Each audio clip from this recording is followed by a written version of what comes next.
SpaJA.com for e-certificates or WhatsApp 876-567-2142. Relax, refresh, and respite with us today. We have Christmas packages starting at $8,500. Book a massage, facial, mani-pedi, or hair service at Adam and Eve Day Spa.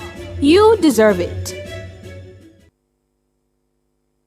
Christmas starts here at H&L Rapid True Value. Get Christmas ready by shopping the latest in our catalog. The time brought to you by H&L Rapid True Value is... Nationwide time, 5 o'clock. Crisp and refreshing. Room temperature or chilled. A Pure Water would drink. The temperature by Pure Water is... It's 24 degrees Celsius in Kingston, 28 in Montego Bay.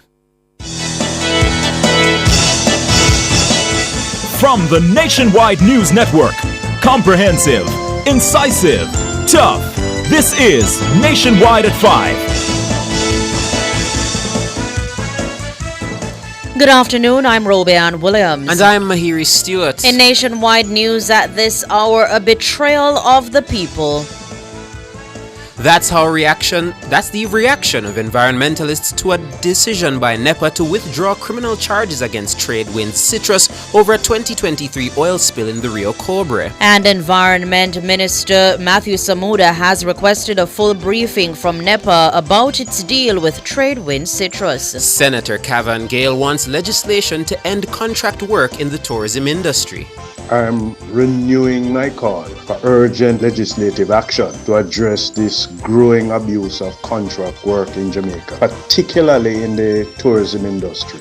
CPFSA investigating assault of Hopewell High School student. In news from the rest of the world, Cuba decrees contingency plan, new restrictions as energy crisis deepens. 4 of Connecticut's 5 House representatives targeted by bomb threats on the U.S. Thanksgiving holiday. In headline sports, Reggae Girls to take on South Africa in first of 2 international friendlies at Catherine Hall Complex tomorrow.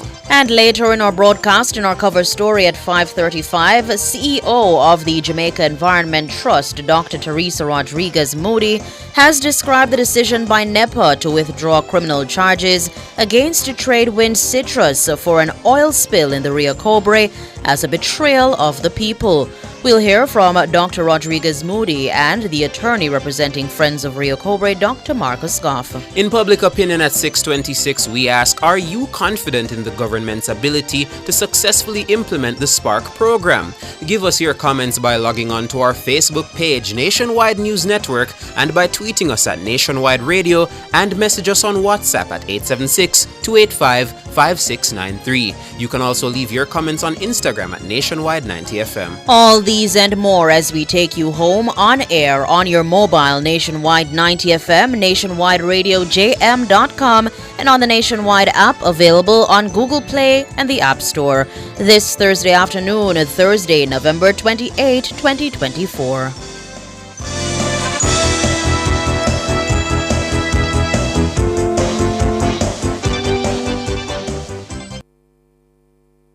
News at 5 is brought to you by KFC's Festive Feast. Crunch the holidays with a KFC Family 12 bucket and try KFC's new dessert biscuits. KFC, it's finger-licking good. If it's news, it's got to be Nationwide 90 FM. Now to the details.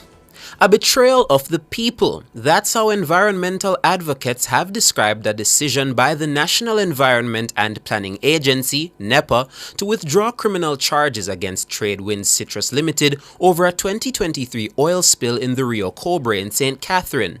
The charges were formally dropped in the St. Catherine Parish Court on Wednesday after both parties announced that they had reached a settlement. The presiding judge dismissed the case after being informed that NEPA wanted to discontinue proceedings. As you hear in this report from Robian Williams, the terms of the settlement have not been disclosed to the public. In a statement on Thursday, 2 environmental groups condemned NEPA's action and expressed deep disappointment at the agency's decision to withdraw the charges against Tradewind Citrus Limited. CEO of the Jamaica Environment Trust, JET, Dr. Teresa Rodriguez Moody, says the decision made without explanation or transparency is incomprehensible. She notes that the lack of transparency erodes public trust and sends a message that polluters can negotiate their way out of accountability. The December 2023 oil spill devastated fishing communities in St. Catherine. NEPA confirmed on December 15, 2023, that a malfunctioning boiler at the old Jamaica beverage plant, owned and operated by Tradewinds Citrus, was the source of a spill that was first observed in the river on December 11. NEPA responded with an enforcement notice and promised further legal action. Dr. Rodriguez Moody says NEPA has failed to protect the people. She says the decision sets a dangerous precedent that trivializes environmental violations and prioritizes corporate interests over the health of natural resources and justice for impacted Jamaicans. Kestonard Gordon, representing Friends of the Rio Cobre, echoed similar sentiments. He says NEPA owes the public answers as the decision undermines justice and leaves the community to suffer the consequences of pollution of a major river. The environmental groups are calling for NEPA's reasons for discontinuing the case and the disclosure of the details of the settlement. They are also calling for the strengthening of environmental laws and stricter penalties for polluters. The groups are urging the government to conduct a comprehensive review of NEPA's enforcement practices and decision-making processes. The environmental advocates stress that the case is not just about the Rio Cobre, but about safeguarding Jamaica's environmental future. Robeanne Williams for Nationwide News. Meanwhile, Nationwide News understands that Minister with responsibility for the environment, Matthew Samuda, has requested a full briefing from NEPA regarding its deal to drop criminal proceedings against Tradewinds Citrus Limited over the December 2023 oil spill in the Rio Cobre. Sources close to the matter suggest the minister expects that information no later than this evening. Tradewinds Citrus Limited was charged with breaches of the Wildlife Protection Act following an oil spill on December 11, 2023. NEPA said the incident resulted in a fish kill. The environmental agency said its investigations found that the oil spill in the Bogwalk area was coming from a malfunctioning boiler from the old Jamaica beverage plant. The Office of the Director of Public Prosecutions, DPP, provided NEPA with a fiat to prosecute the matter. However, on Wednesday, NEPA told the court that no prosecution would be pursued, having arrived at a deal with the company. To the shock of many environmentalists, NEPA further disclosed that the terms of the arrangement were confidential. It's understood that the arrangement was not brought to the attention of the Ministry of Economic Growth and Job Creation, nor the Portfolio Minister. It's also understood that while the opinion of the DPP's office had been sought, they'd yet to opine when the agreement was finalized. In the meantime, opposition senator and spokesperson on environment and ecological heritage, Sophia Fraser Binns, is calling on NEPA to make known the reasons for its decision to withdraw the criminal charges against Tradewinds Citrus Limited. As a body that is charged with protecting our natural resources, it is important that its powers are exercised in a transparent way. We understand that a confidential agreement was entered into by the parties, and we wish to ascertain whether the residents who were impacted by the pollution, whether they were part of the decision-making process or whether they are part of the mediation or the discussion that took place. We also wish to ascertain the terms and the conditions of this confidential agreement that was entered into. The matter of the environment is of national import, and any decision that is taken ought to have the input of the citizens, particularly those who are affected. Senator Sophia Fraser Binns, opposition spokesperson on environment and ecological heritage. The St. Andrew South Police have identified the body of one of two people who were found dead in a shed on Pacific Boulevard in Seaview Gardens in Kingston today. The deceased is Fabian Edwards, otherwise called Finger, of a Kingston 11 address. A female who was also found dead remains unidentified. Commanding officer for the St. Andrew South Police Division, Superintendent Damian Manderson, says a gun and ammunition were recovered from the scene. Residents heard explosions, alerted the police, who were in patrol in another phase of the community. And when they made checks, these two individuals were found in a shed adjoined in a container, one of those metal containers. Slumped, appeared with multiple gunshot wounds to their bodies. Further processing of the scene and checking of the individuals and the immediate surroundings. I'm interested to note that we recovered a chrome Tankfolio semi-automatic pistol with serial number 11 rounds from the location as well. Seemingly was in the possession of the now deceased. Superintendent Manderson says Edwards was known to have gang affiliations in the nearby Waterhouse community. The deceased has a rap sheet. He has a criminal association. He was deported from the U.S. some time ago and has got the attention of us here in St. Andrews South for some time as to his involvement in gang activities, especially in the Waterhouse area. As to what specifically led to this incident, we're still coming through that, working with MID, and we're getting somewhere. If I may just say, in short, we're getting somewhere, and we're hoping to make some arrest or breakthrough in short order. Superintendent Damian Manderson, head of the St. Andrews South Police Division. Residents of Hibernia in northeast Manchester are still reeling from last night's murder of a man in the community during a home invasion. The deceased is 45-year-old mechanic Evan Gibson, otherwise called General. The attack also left Gibson's cousin and his girlfriend wounded. The father of the injured man gave Nationwide News an account of what took place. He says the gunmen impersonated police when they went to the house. My son is a decent, hard-working fenceman. A fence work him do. And him no must long come in neither. That if a bathroom, he never go on nothing. The man them come in and knock up in door. Police, flying squad. And him just get up and go open your door. And when he go open your door, gunman come on and say to him, say, and you want, man. So the man will get dead. He hear the argument and him just pull film door and come out. And when he come out, then say, yeah man, see the man, man. And then show two in him. And by the time he go down and show the next one, I met she and shot me, the son. His girlfriend come out, she get shot in her firebrand same way. Right now she in the hospital same way. Reports are that gunmen invaded the house from a back entrance around 9:30 and shot Gibson multiple times. His cousin was shot in the leg. A 90-year-old woman, a teenager, and the teen's mother, who were also in the house at the time of the shooting, were not hurt. The injured man's father described Gibson as a hard worker in the community. But the community not used to this man. Community not used to this man. Because I want to tell you, say, every man just here on a farmer. Every man just here on a hard working man. The youth will get dead. Hard working youth same way. If you notice, pan car right on the contractor. Evan constructive work. Why boss, me shocked, me surprised, you know. Father of man injured in fatal shooting in Hibernia, Manchester. Meanwhile, Councillor for the Craighead Division in Manchester, Omar Miller, says the community is still in shock at the brutal slaying of Gibson in an otherwise peaceful community. He visited the scene today.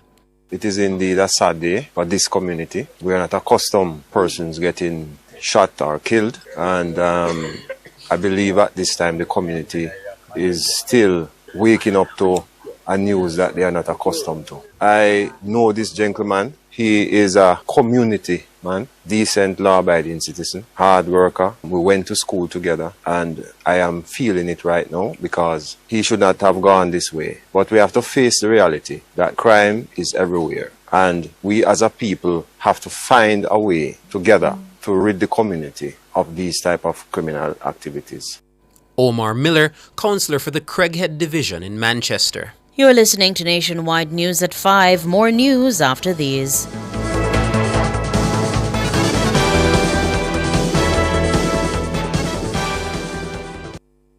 Value Drug Pharmacy offers curbside pickup and delivery of your branded and generic drugs. WhatsApp your prescription to 876-881-6695. The time by Value Drug Pharmacy is... It's 5:13.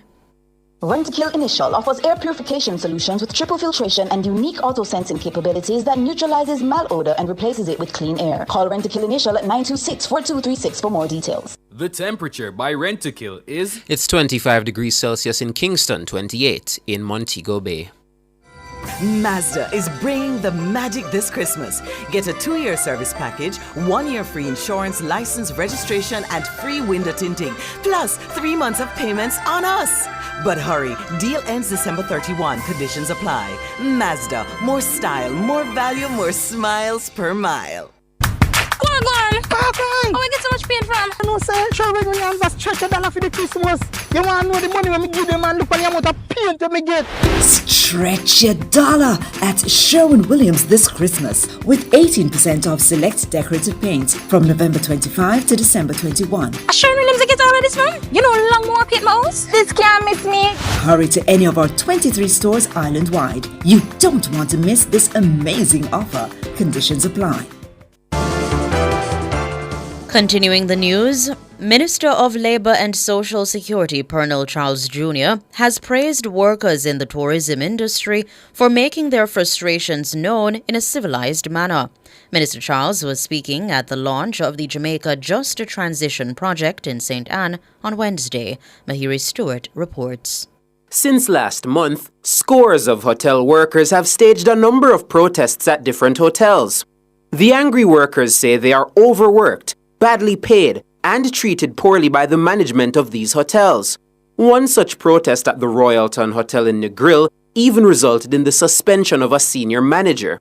While addressing players in the tourism sector at the Jamaica Just Transition project in St. Anne yesterday, the Labour and Social Security Minister pointed out that these protests have been instructive. Pernell Charles Jr. says the unrest has sparked a positive change in the sector. As we are here talking about getting jobs, the question for us as leaders is really, what about the jobs that people already have? Are we doing enough to make sure that the working conditions are representing the Jamaica that we want and that we know they deserve? Are we shying away from the conversation around better wages? Are we afraid to confront the discussion in the tourism sector? As Minister of Labour and Social Security, I can assure the country that I'm not afraid of those conversations. I can assure you that I'm proud of the workers. And it may sound contradictory, but protests in its many different forms are the hallmark of our democracy. Peaceful demonstrations are sometimes what are necessary to push us in the right direction. Minister Charles Jr. says he's encouraged by the fact that hotel employers and staff are both open to discussions about addressing the workers' concerns. And I want to applaud the workers, the employers so far in the tourism sector who have been humble and assertive and open to communication. And every time that they have called us and that we have responded, we have had conversations that have led to positive outcome. That in itself speaks to the genuine desire of the worker and the employer and the capacity here at the ministry with and across government to get it right.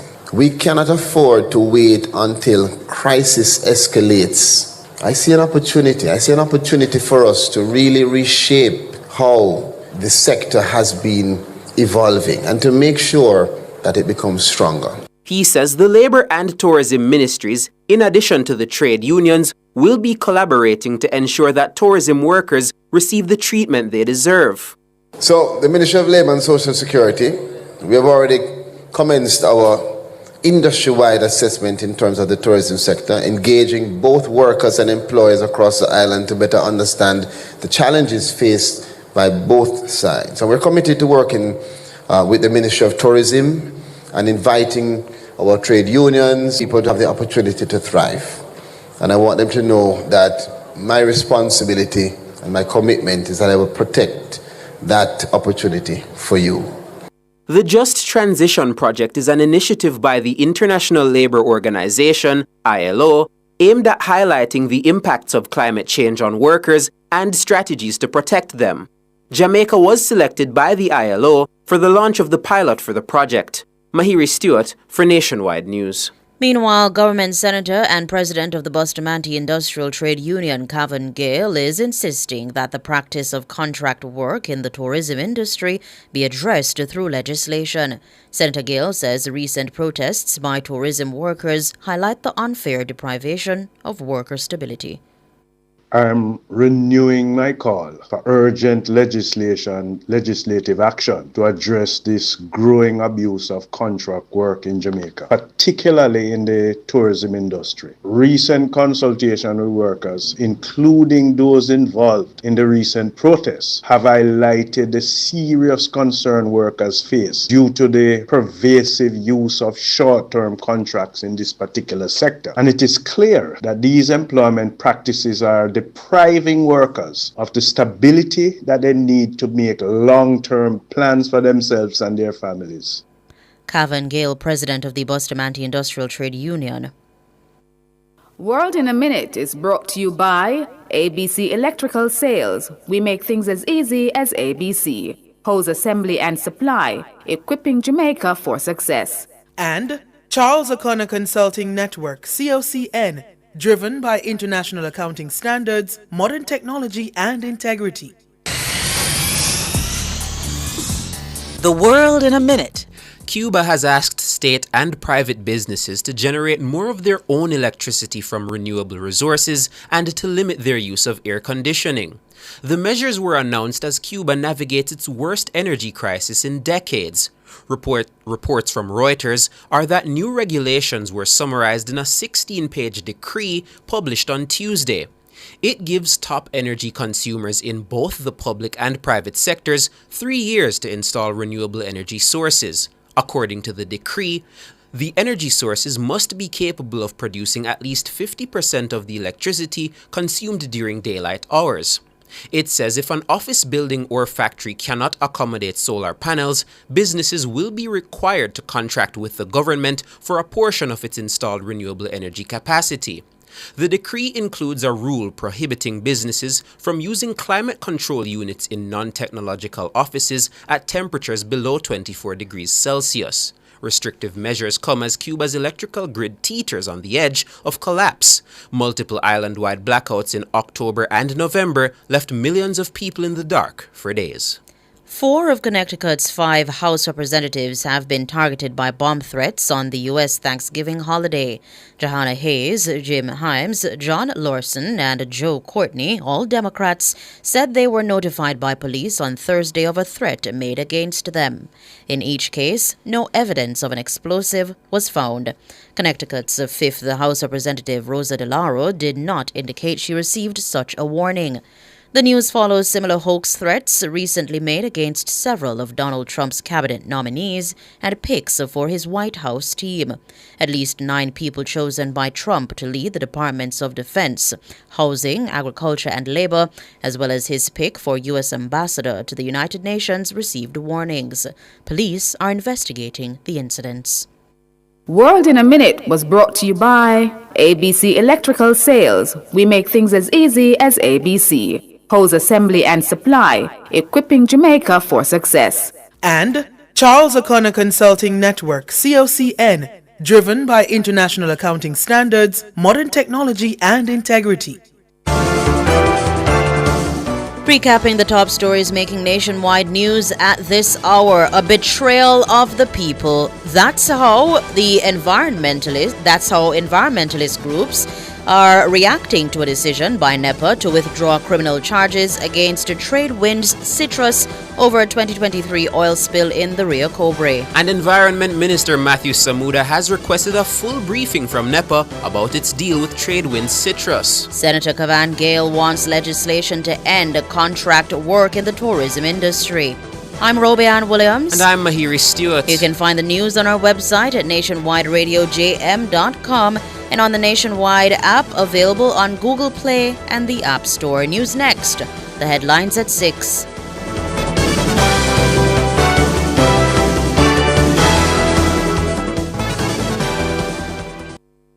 News at 5 was brought to you by KFC's Festive Feast. Crunch the holidays with a KFC Family 12 bucket and try KFC's new dessert biscuits. KFC, it's finger licking good. Are you ready to turn your sales and marketing skills into high earnings? Nationwide 90FM is searching for business development executives to help us grow our business and build lasting client relationships. If you have experience across all stages of the sales cycle and possess strong communication, negotiation, and time management skills with a proven sales track record, this opportunity is perfect for you. Join our team and work with the top corporate brands, media agencies, and of course, our on-air personalities. Enjoy networking opportunities, professional growth, and competitive commissions. Ready to take the next step? Send your resume to hr@nationwidenewsnetwork.com today. Sports at 5 is brought to you by Total Tools. They almost always have it.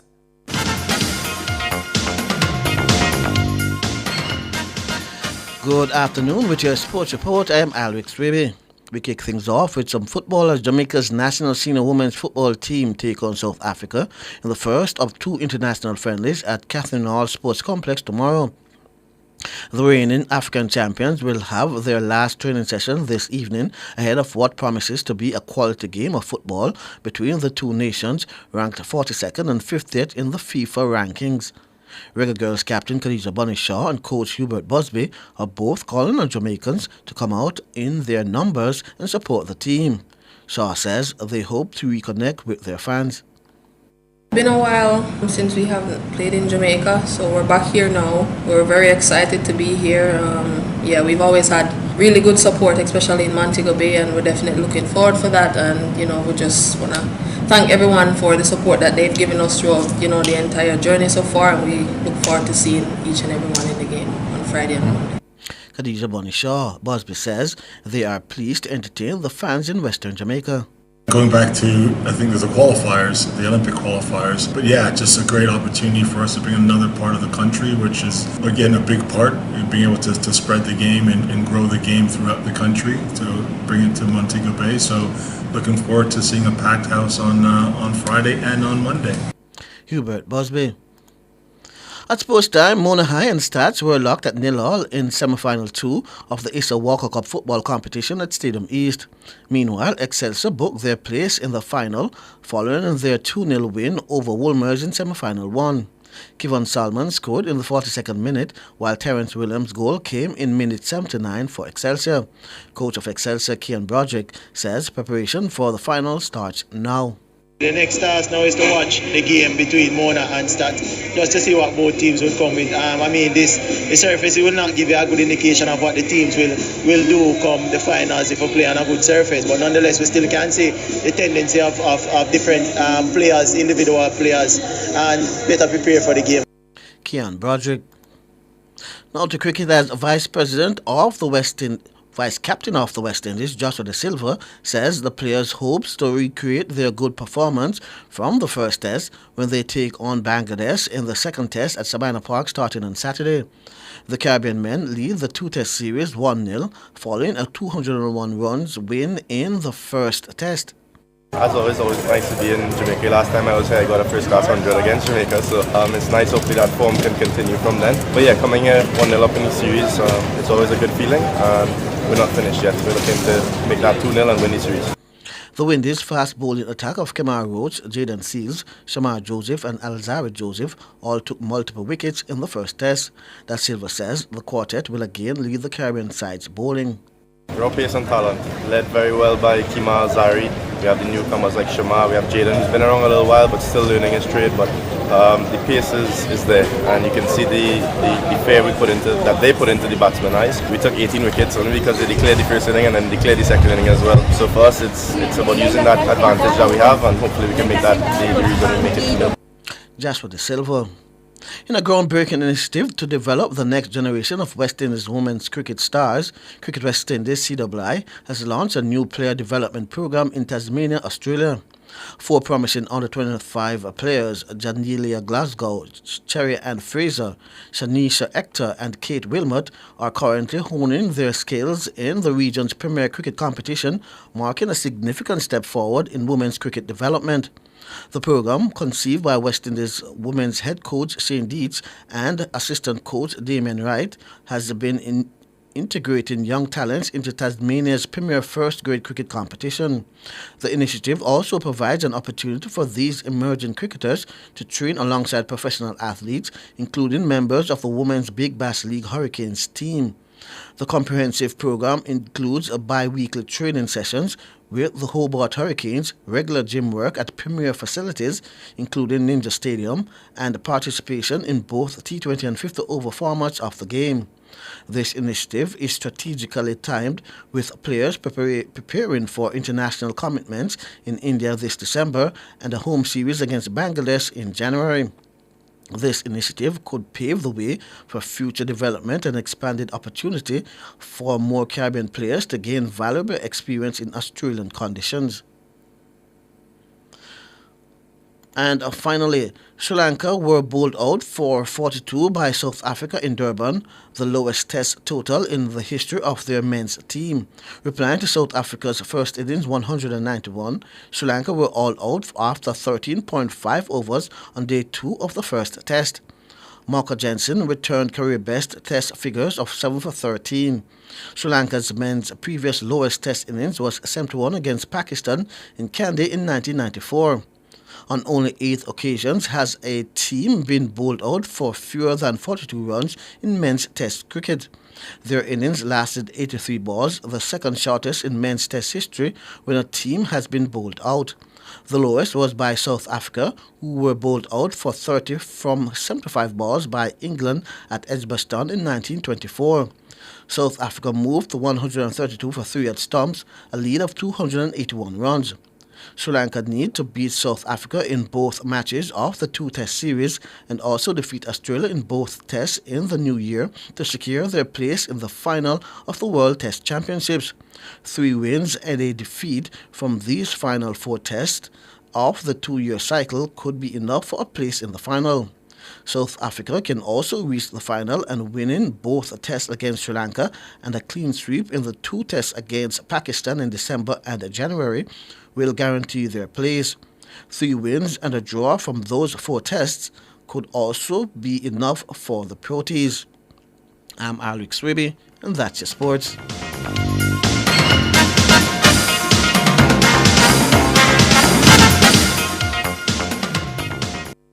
Sports at 5 was brought to you by Total Tools.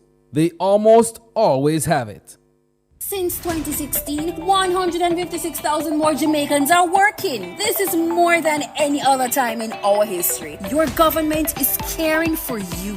The time brought to you by the Office of the Prime Minister is 5:31.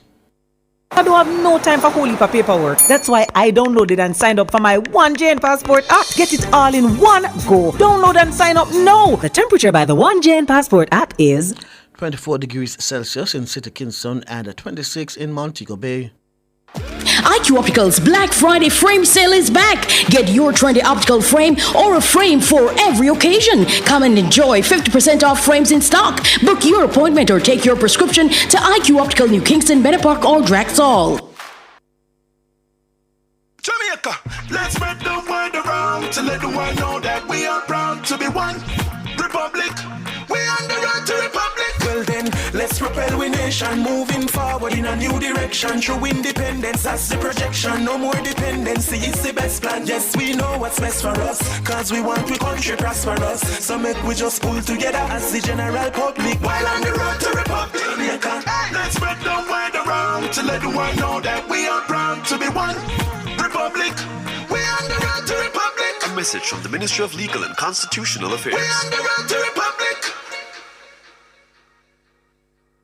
Is your money idling when it could be thriving? With CIBC Caribbean's fixed deposit offering, you can take charge of your cash. With 50,000 Jamaican to start, choose terms from 30 days to 2 years. Lock in your funds and enjoy premium rates guaranteed to grow your wealth. Whether you're eyeing short or long-term gains, our fixed deposit account puts you firmly in control of your money. Now is the time to open a CIBC fixed deposit account and start earning more today. CIBC, ambitions made real.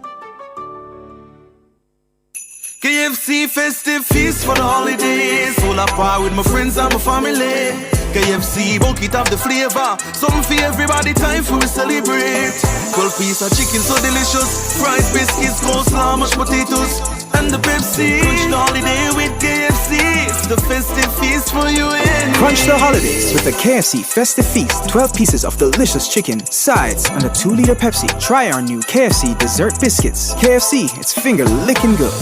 It's the Answers Grand Prix Christmas Bonanza Sale. Get up to 50% off when you claim your discount at Answers Gifts and Home and Answers for Children. Answers Grand Prix Christmas Bonanza Sale. Now on till Saturday, December 14. Do you have a consumer-related issue? Want to learn more about matters concerning you as a consumer? Well, keep it locked to Nationwide 90 FM for the Consumer Hour with me, Nora Gay Banton. Weekdays from 9 to 10 a.m. For all your consumer-centric matters, stay tuned to the Consumer Hour on Nationwide 90 FM, a revolution in media. Cover Story is brought to you by Multilink. Roll with control. Use Multilink. Safe, fast, and accepted in more locations.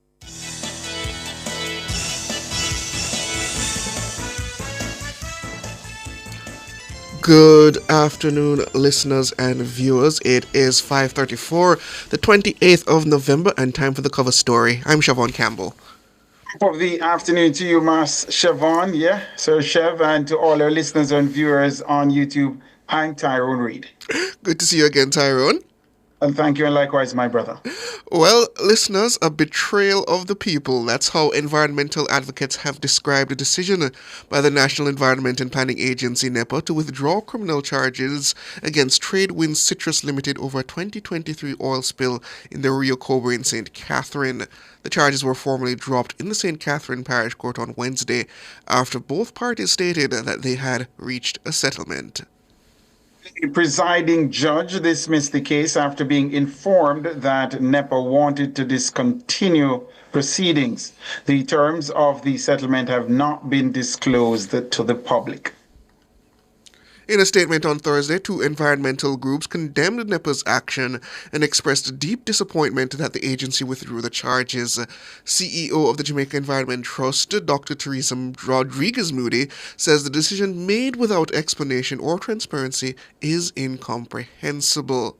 She notes that the lack of transparency erodes public trust and sends a message that polluters can negotiate their way out of accountability. The December 2023 oil spill devastated fishing communities in St. Catherine. NEPA confirmed on December 15 that a malfunctioning boiler at the Old Jamaica Beverage Plant, owned and operated by Tradewinds Citrus, was the source of an oil of a spill that was first observed in the river on December 11. NEPA responded with an enforcement notice and promised further legal action. Dr. Rodriguez Moody says NEPA has failed to protect the people. Meanwhile, Nationwide News understands that Minister with responsibility for the environment, Matthew Samuda, has requested a full briefing from NEPA. Sources close to the matter suggest the minister expects that information no later than this evening.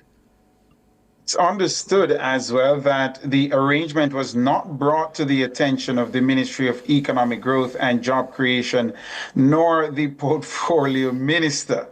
It's also understood that while the opinion of the DPP's office had been sought, they had yet to opine when the agreement was finalized. JET CEO Dr. Teresa Rodriguez Moody joins us now, as well as the attorney representing the non-profit organization Friends of Rio Cobre, Dr. Marcus Goff. Lady, gentlemen, good afternoon to you and welcome to Nationwide at 5. Good afternoon. Thank you. To point out to listeners, we also extended an invitation to NEPA's CEO, Leonard Francis. He asked for some more time as the agency is currently going through documents and having dialogue with their attorneys. When asked by Nationwide News this afternoon whether the agency signed a non-disclosure agreement, the CEO declined to comment. So there you have it. Let's start with you, Teresa Rodriguez Moody, as just the latest developments. According to some sources at the ministry, they weren't even aware that this deal had been inked. I don't know. I kind of find that hard to believe. I don't want to speculate, but I really do find that hard to believe that they would not know.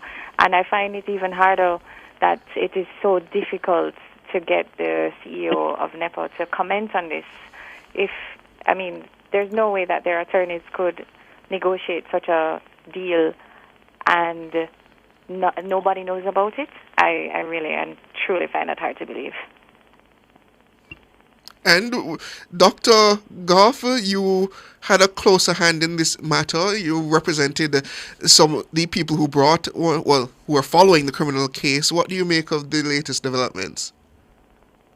Yes, it's really just, I think, high-handed, and at the same time low, disreputable of a public agency, and I think it just highlights what, many of us have been saying for a while, that NEPA is failing in its responsibilities to the public, I think that it's clear there are inherent conflict of interest when it comes to environmental protection.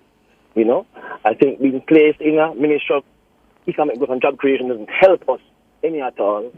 And I think that we have, for too long, been content to have our environmental rights and protection and safety sacrifice the hands of private, it seems, interest. And no doubt, privacy and confidentiality in this respect seems to have been prioritized over public rights and public interest. And to be clear, ladies and gentlemen, it's not so much that that a deal has been struck, and it's the fact that we don't know what the arrangements were. Was there any liability admitted to, or any fine or penalty paid over to NEPA? It's the fact that it seems the public has been left in the dark about what those arrangements are. Yeah, the fact is that NEPA is there to protect the environment and the public's interest. This was a criminal matter, and I'll let Dr. Goff comment on that part. But as far as I know, these are not, having these kind of settlements are not usually something that you do in a criminal matter. It's something that's more in a civil case. The fact is, this is not NEPA's river. This is the public's river. The water that we have here serves over 300,000 people. The figure, I'm not quite sure of the figure, but it serves people in Kingston, St. Andrew. It provides domestic water. It provides livelihood support for over 200 fishers. It provides water for farmers, fishers in the area. The fact is, this is a bad precedent that you're allowing these kind of backdoor dealings to take place. And so I'm a little disturbed that there was a settlement, but I guess more importantly, the fact is that it doesn't seem that there was any kind of consideration for the public at all. You represent, you're a man who is very familiar with the ins and outs of the courts, and you represent a party, a group that is supposed to be party to this. Were you legally a party to this case in the court? Were you legally representing? Did you have standing in this case? No, because it's a criminal matter, a matter in which NEPA was the complainant and the prosecutor. Then we were there observing as friends of the Rio Cobre.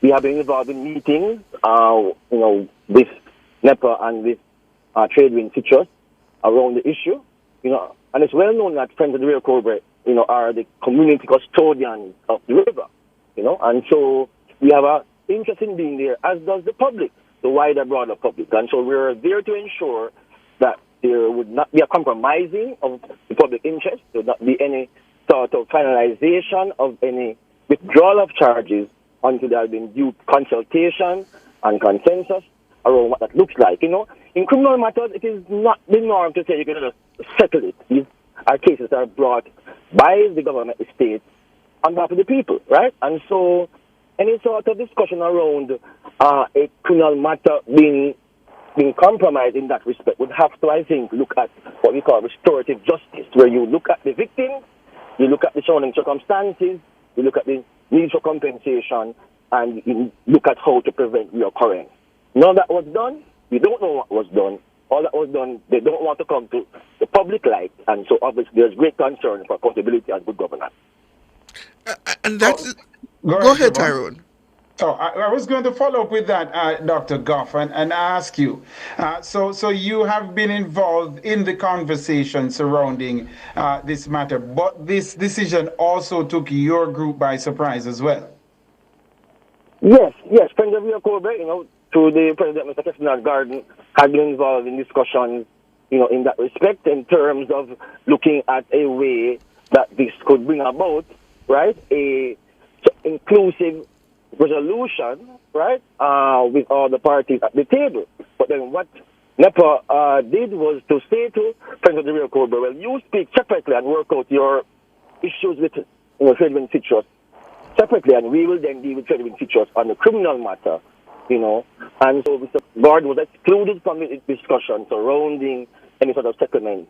And again, we say that, when it comes to the public interest, the settlement can not only be what is good in the eyes or the view of NEPA, it must be what suits the public, it must be what, of course, is appropriate for the crime, and as I say, must be subject to public scrutiny and participation. So if I'm hearing you correctly, Dr. Goff, you're saying they said, okay, you continue the conversation on the settlement side for the community, and they will pursue the criminal element of the matter. Where is the settlement side? Have you reached an agreement with Tradewin Citrus as yet? No. Friends of Rio Cobre submitted that claim to them as directed, and it has been essentially not favorably responded to, and this is precisely what we knew would occur. If you're going to have a private arrangement, where you disregard the community's interests and rights and aspirations, and you look at only, and I say, what is suitable for you, NEPA, right, or what you think is suitable for the public, then you're going to err, and you're going to have preferential treatment for the company, which again I think sacrifices the public interest. Which is what I want to ask you next, because with your legal experience, Dr. Goff, ending the criminal matter before any liability is settled, isn't that putting the carriage before the horse? Hold that thought, Dr. Goff. We'll take that after this break.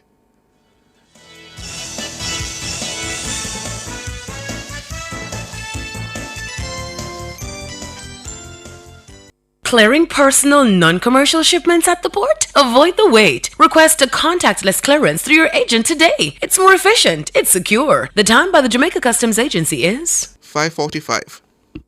Label Crafts Jamaica Limited offers exceptional finishes that will make your product extraordinary at an affordable cost. The Temperature, brought to you by Label Crafts Jamaica Limited. The #1 choice for label printing is... It's a cool 24 degrees Celsius here in the capital city, Kingston, and 26 out west in Montego Bay. Jamaica, your government has delivered. 100 brand new CNG buses are now rolling out across the island. Enjoy lower bus fares, short wait times, and air-conditioned comfort on every ride. Enjoy a smoother commute and more savings every day. It's all part of our commitment to lower the cost of living and improve your daily commute. Brought to you by the Office of the Prime Minister.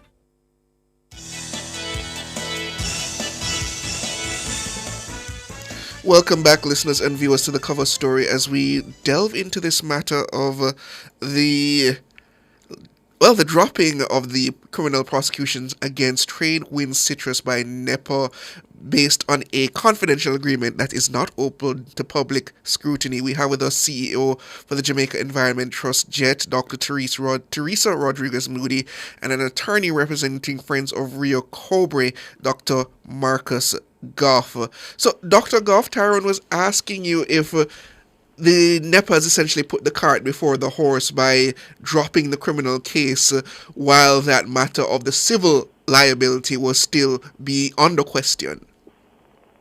Yes, certainly for us, yes. I mean, the communities, of course, have the right, to pursue civil action. But the fact is that, and the question to be asked is, what is the responsibility of an environmental regulator in a circumstance like this to the public, right? And what should be the objective of the outcome desired for an acknowledged polluter, right, who may or may not want to do better for the environment. So it's an opportunity as I say, for there to be a discussion, if it is that there's going to be some alternative to prosecution around how can we inject proper environmental regulation and practice into the situation. But by excluding the public, by leaving the communities to have to now go pursue litigation, which is of course costly and timely, then I think, again, you have sold out the communities, and by locking out us out of the agreement and its content, you have also done so underneath the table. And Dr. Go ahead, Joe. And that's where I would like to bring you in, Dr. Rodriguez Moody, because NEPA is not some private entity seeking justice. It's a public agency whose duty it is to work on behalf of the people. How does a confidential agreement where we have no idea the terms serve the Jamaican people? Hello, this is a struggle we've been having. This is not the first situation we've found ourselves in. We've been talking about deep sea mining, and we've been saying that we don't know the terms of an agreement that was signed on behalf of the Jamaican people. So the fact is, transparency is clearly an issue that we have here. Transparency, and we're dealing with environmental matters at the moment, but it is an issue that needs to be urgently addressed. The fact is that these government agencies, these government organizations, the government of Jamaica is here to represent the people of Jamaica. And so if decisions are being made on behalf of the people of Jamaica, then it is only fair and it is only natural that they be included, there be transparency around the decisions that are made, because otherwise it really looks bad. We have no idea what is in that agreement, why the public can't know. What is it? The fact is that they were insistent that they were going to take legal action after this bill. There was evidence. They have the photographic video evidence. We have admission basically that said, we had a defective boiler. The fact is, the law does not really care if it's an accident or not. The fact is, it is a pollutant to the river. And so there really should not be any consideration for that. The fact is, if you start seeing where you can negotiate a deal in private, and we already have these issues with enforcing environmental issues, then this is just something that we're going to start seeing more and more of. The public deserves to know what happened behind closed doors, what deal has been brokered, and going forward, this is something that should not be allowed. We need transparency around these kind of decisions. And Dr. Rodriguez Moody, just to follow up on that, I see here, based on the actions and without NEPA coming to the fore, and we've invited them here, and we've not been able to get them to come and speak on a negotiated matter. This is not a decision that was taken lightly. They negotiated this. They more than likely sat around a table, negotiated this deal that resulted in them dropping the charges, I would suppose, not proceeding any further with the matter, and yet no one from NEPA is prepared to come and speak to the public. But they've opened themselves up, Dr. Teresa Rodriguez Moody, to being accused of failing in their fiduciary responsibility to the public. As Siobhan has said, it's a public entity. What should happen as a result of this? Should there be the people in charge who undertook this decision, should they pay a price for this? Well, I don't know what that price should be, but you've said it, that there needs to be transparency and accountability for these kind of decisions. So I think everybody's trying to dodge and swerve and say, well, I don't know, I never heard, I'm not aware. And the fact is, you're right. Somebody was involved in negotiating. This was not a decision that was taken lightly. And so we need to understand the thought process that went into this. There needs to be accountability for those that thought that it was okay and appropriate to make such a decision on behalf of the people, yet it excluded the people.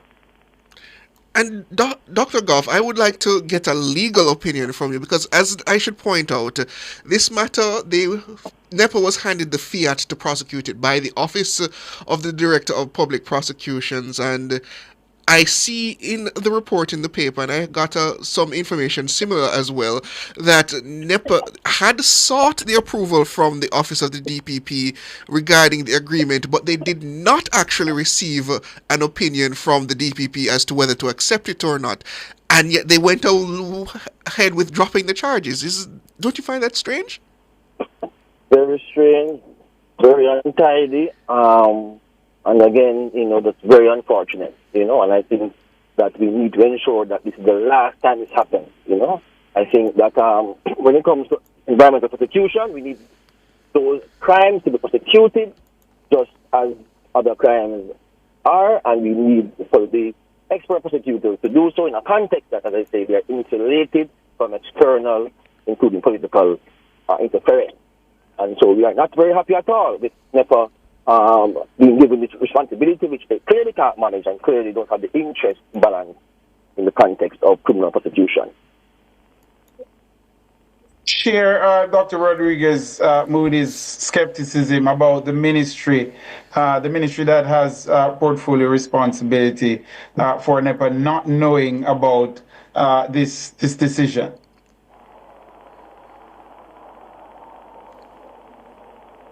Dr. Goff? Yes. You're asking about my I'm asking if you share Dr. Rodriguez Moody's skepticism that the ministry wasn't aware. I concur. It is very unlikely. And when we know how NEPA has been run over the years, it's no secret that it is a very hierarchical structure. There's a much discretion in the lower ranks of the organization. And so we know that it could not have come from the lawyers. And I dare say, probably didn't come from the CEO himself. It probably came from higher up. That this was to be the agreed course of action.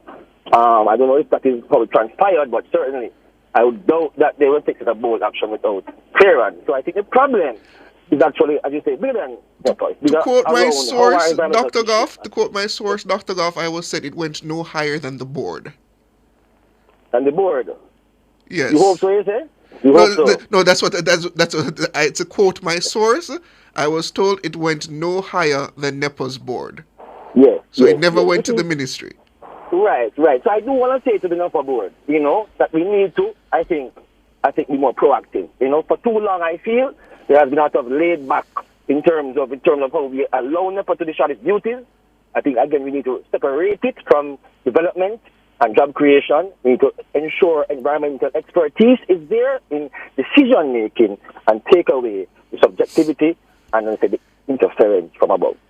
But do you believe we don't know enough as yet to call for the resignation of the board for this decision? Teresa Rodriguez Moody, Dr. Teresa Rodriguez, do we not know enough to call for the resignation of the board? I don't know. You're telling me something in terms of that it went no higher than the board. Again, this is why we need transparency around these decisions. But we know a lot of times scapegoats are going to be found for some things like this. And the sad part about this is that I feel like if the community representatives and Dr. Goff were not present in the court yesterday, this would have all just kind of been pushed underneath the rug.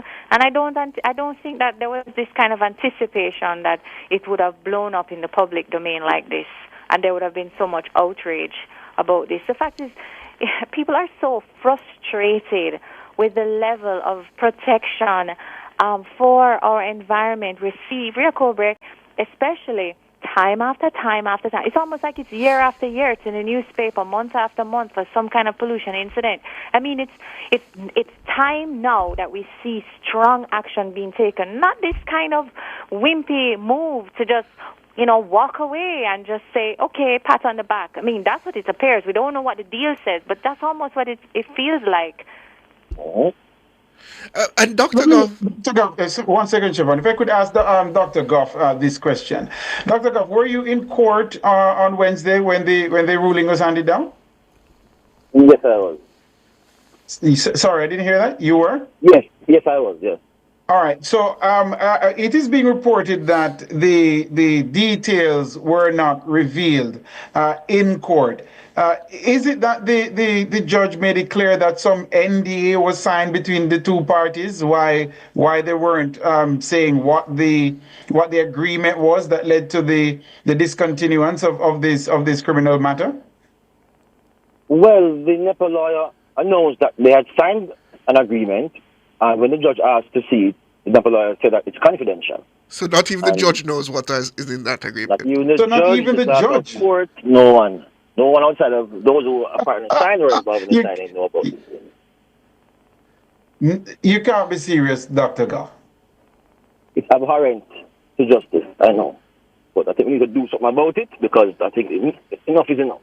You know, I think people deserve more, and we who have the power to reform NEPA need to do better to ensure that people's rights are protected environmentally. How long have you been practicing, Dr. Goff? 24 years. Have you ever seen anything like this? No. I think that normally in criminal matters, the court is, very cautious about how it approaches these kind of settlements, which go outside of the normal criminal route, right? So not to say it can't be done, but it's not like a civil matter where it's purely between the parties. The court normally would have to accept it, and it has to be consideration of the victim in the whole process, who also, of course, has come to the court for justice as well. And so normally it's something that is monitored and managed, and then left up to the final discretion in terms of the court in that regard. So to have it like this, where it was almost done as a fait accompli by NEPA, and the defendant, I think is very concerning, because it again departs from normal criminal, I think, practice in our courts, and clearly it can undermine justice in a very grave and serious way. I'm hearing from you that the court may be complicit in this thing as well. Did the court fail in its duty, Dr. Goff? No, I can't say so, because the judge asked about the mediation agreement, whether it has been ordered by the court. The court said no. But yes, I would say I would have preferred if the application of NEPA lawyers, would not have been accepted at that point in time, But ultimately, I think that, the responsibility lies at our Environmental Protection Agency, so-called, and how they've managed, to protect or not protect us in this situation. That is attorney representing Friends of the Rio Cobre, Dr. Marcus Goff. We also had with us CEO for the Jamaica Environment Trust, Dr. Teresa Rodriguez Moody. Thank you for joining us, gentlemen and lady. Thanks for having us. Thank you. That's it for the cover story. The headlines are next.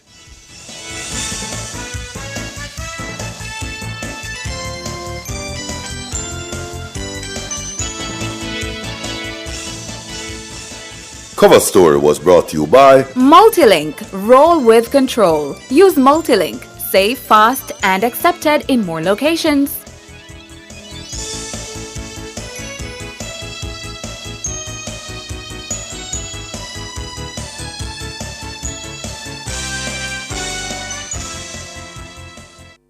The time brought to you by Guardian Life. Live secure, live easy is 6 o'clock.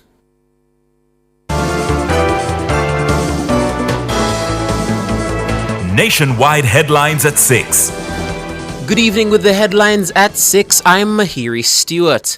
A betrayal of the people. That's how environmental advocates have described a decision by the National Environment and Planning Agency, NEPA, to withdraw criminal charges against Tradewinds Citrus Limited over a 2023 oil spill in the Rio Cobre in St. Catherine. The charges were formally dropped in the St. Catherine Parish Court on Wednesday after both parties announced that they had reached a settlement. The presiding judge dismissed the case after being informed that NEPA wanted to discontinue proceedings. Nationwide News understands that Minister with Responsibility for the Environment, Matthew Samuda, has requested a full briefing from NEPA regarding its deal to drop criminal proceedings against Tradewinds Citrus Limited for the December 2023 oil spill in the Rio Cobre. Sources close to the matter suggest the minister expects that information no later than this evening.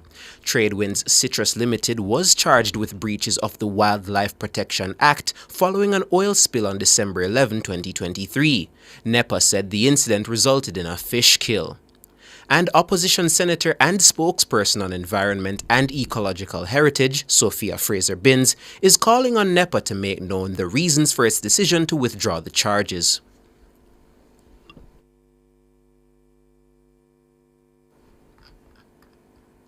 The St. Andrew South Police have identified the body of one of two people who were found dead in a shed on Pacific Boulevard in Seaview Gardens in Kingston today. The deceased is Fabian Edwards, otherwise called Finger, of a Kingston 11 address. A female who was also found dead remains unidentified. Commanding officer for the St. Andrew South Police Division, Superintendent Damian Manderson, says a gun and ammunition were recovered from the scene. Residents heard explosions, alerted the police, who were in patrol in another phase of the community. And when they made checks, these two individuals were found in a shed adjoined in a container, one of those metal containers. Slumped appear to have multiple gunshot wounds to their bodies. Further processing of the scene and checking of the individuals and the immediate surroundings. I'm interested to note that we recovered a chrome Tankfolio semi-automatic pistol with serial number 11 rounds from the location as well. Seemingly was in the possession of the now deceased. Superintendent Manderson says Edwards was known to have gang affiliations in the nearby Waterhouse community. The deceased has a rap sheet. He has a criminal association. He was deported from the U.S. some time ago and has got the attention of us here in St. Andrews South for some time as to his involvement in gang activities, especially in the Waterhouse area. As to what specifically led to this incident, we're still coming through that, working with MID, and we're getting somewhere. If I may just say, in short, we're getting somewhere, and we're hoping to make some arrests or breakthrough in short order. Superintendent Damian Manderson, head of the St. Andrew South Police Division. Minister of Labour and Social Security Pernell Charles Jr. has praised workers in the tourism industry for making their frustrations known in a civilized manner. Since last month, scores of hotel workers have staged a number of protests at different hotels.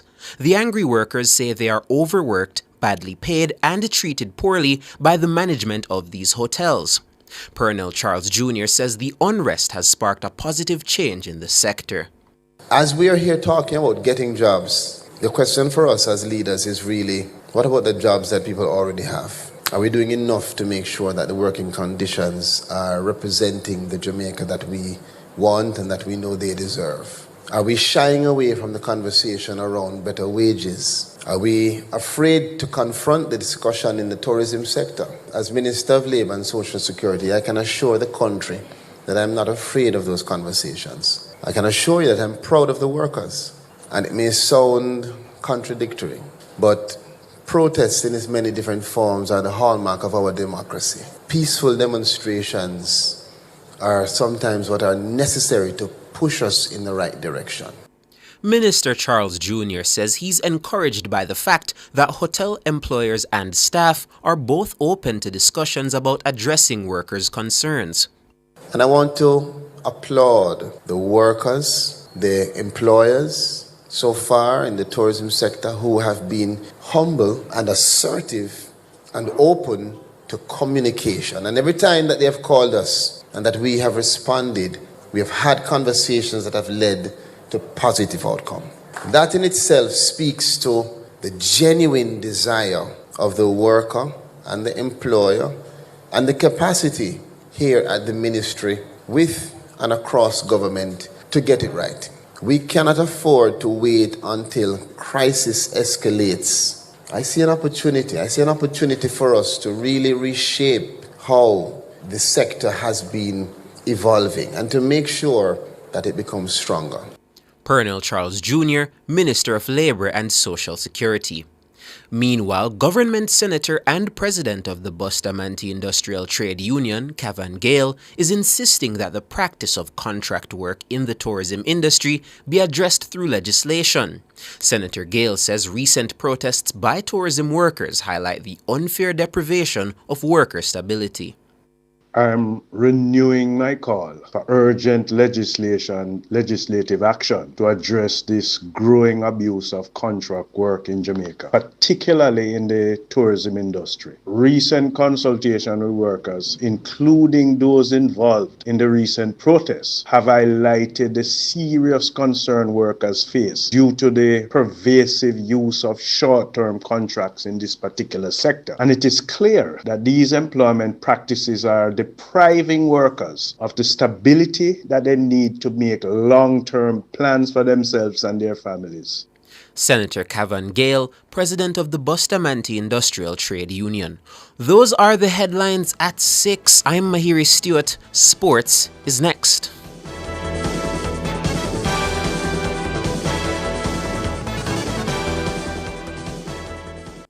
Total Tools is having a Black Friday sale weekend! Sale, sale, sale! Up to 50% off select items, major discounts on tools, accessories, lighting, and electrical supplies. All Black Friday weekend long, Thursday, November 28 to Saturday, November 30. Move fast, only while stocks last. Visit Total Tools Kingston, Ocho Rios, or Drax Hall. Total Tools, we've got you totally covered. Shop and win a mega kitchen from Megamart. Spend $6,000 or more before GCT at any Megamart location and fill out the entry form provided for a chance to win a brand new stove, fridge, and microwave this Christmas from Appliance Traders Limited. Visit us on social media to win monthly prizes courtesy of Lasco, Grace Foods, and Facey Commodity Company Limited. Promotion runs from September 30 to December 6. Shop now to win a mega kitchen from Megamart. The best value by far. Conditions apply. Must be 18 years or older to enter. Authorized under Section 58.3 of the Betting, Gaming and Lotteries Act. New fast food always tastes to savor. Giving you the best, giving you the flavor. Icing up the kitchens all across Jamaica. Happy smile when they see the price you pay for. Corned beef and the sausage. New pack. Ketchup and the pepper sauce. New pack. Beans and the baked beans. New pack. Rice. New pack. Oil. New pack. New pack foods always taste to savor. Giving you the best, giving you the flavor. Icing up the kitchens all across Jamaica. Happy smile when they see the price you pay for. New pack, more than just value. Good evening with your sports report. I am Alwix Raby. We kick things off with some football as Jamaica's national senior women's football team take on South Africa in the first of 2 international friendlies at Catherine Hall Sports Complex tomorrow. The reigning African champions will have their last training session this evening ahead of what promises to be a quality game of football between 2 nations ranked 42nd and 50th in the FIFA rankings. Reggae Girls captain Khadija Bunny Shaw and coach Hubert Busby are both calling on Jamaicans to come out in their numbers and support the team. Shaw says they hope to reconnect with their fans. It's been a while since we haven't played in Jamaica, so we're back here now. We're very excited to be here. We've always had really good support, especially in Montego Bay, and we're definitely looking forward for that. And we just want to thank everyone for the support that they've given us throughout the entire journey so far, and we look forward to seeing each and every one in the game on Friday and Monday. Khadija Bunny Shaw. Now Busby says they are pleased to entertain the fans in Western Jamaica. Going back to, I think there's the qualifiers, the Olympic qualifiers. But yeah, just a great opportunity for us to bring another part of the country, which is, again, a big part in being able to spread the game and grow the game throughout the country, to bring it to Montego Bay. So looking forward to seeing a packed house on Friday and on Monday. Hubert Busby. Now at sports time, Mona High lead Stats 1-0 in semi-final 2 of the Issa Walker Cup football competition at Stadium East. Mona took the lead thanks to an own goal in the first half. Meanwhile, Excelsior High booked their place in the final following their 2-0 win over Wolmers in semi-final 1.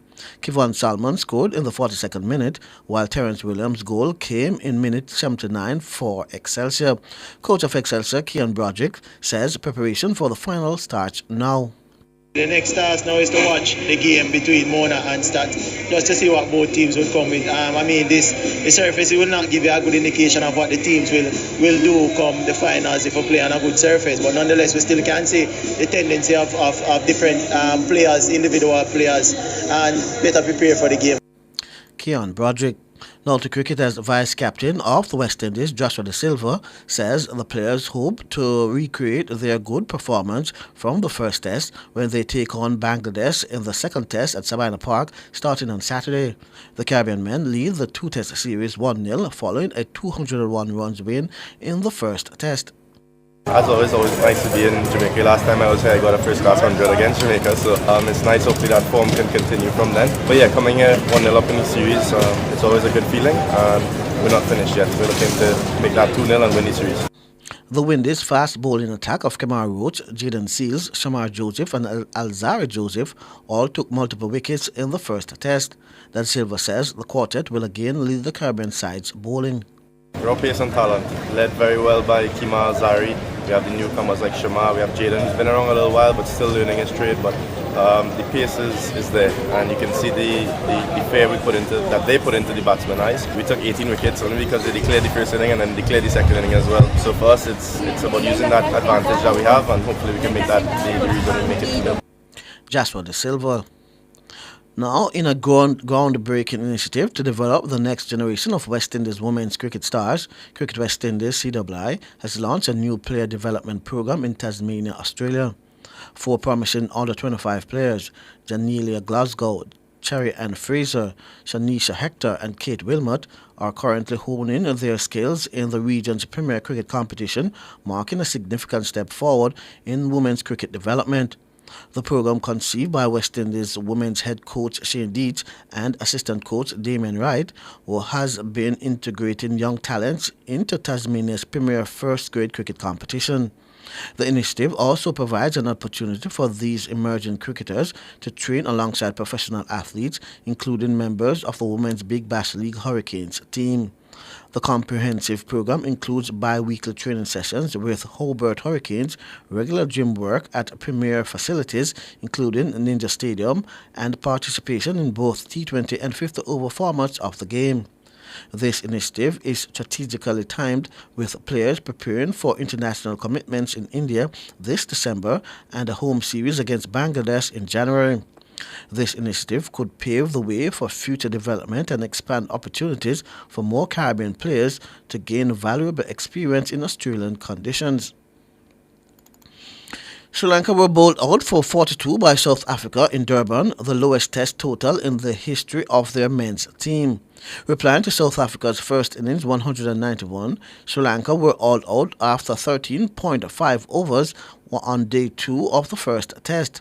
Marco Jensen returned career-best test figures of 7 for 13. Sri Lanka's men's previous lowest test innings was 71 against Pakistan in Kandy in 1994. On only 8 occasions has a team been bowled out for fewer than 42 runs in men's test cricket. Their innings lasted 83 balls, the second shortest in men's test history when a team has been bowled out. The lowest was by South Africa, who were bowled out for 30 from 75 balls by England in Edgbaston in 1924.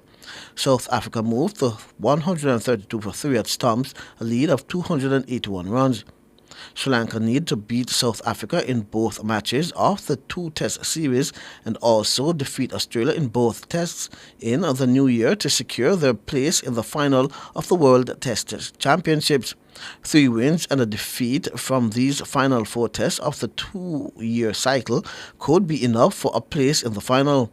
South Africa can also reach the final and win in both tests against Sri Lanka, and a clean sweep in 2 tests against Pakistan in December and January will guarantee their place. 3 wins and a draw from those 4 tests could also be enough for the Proteas.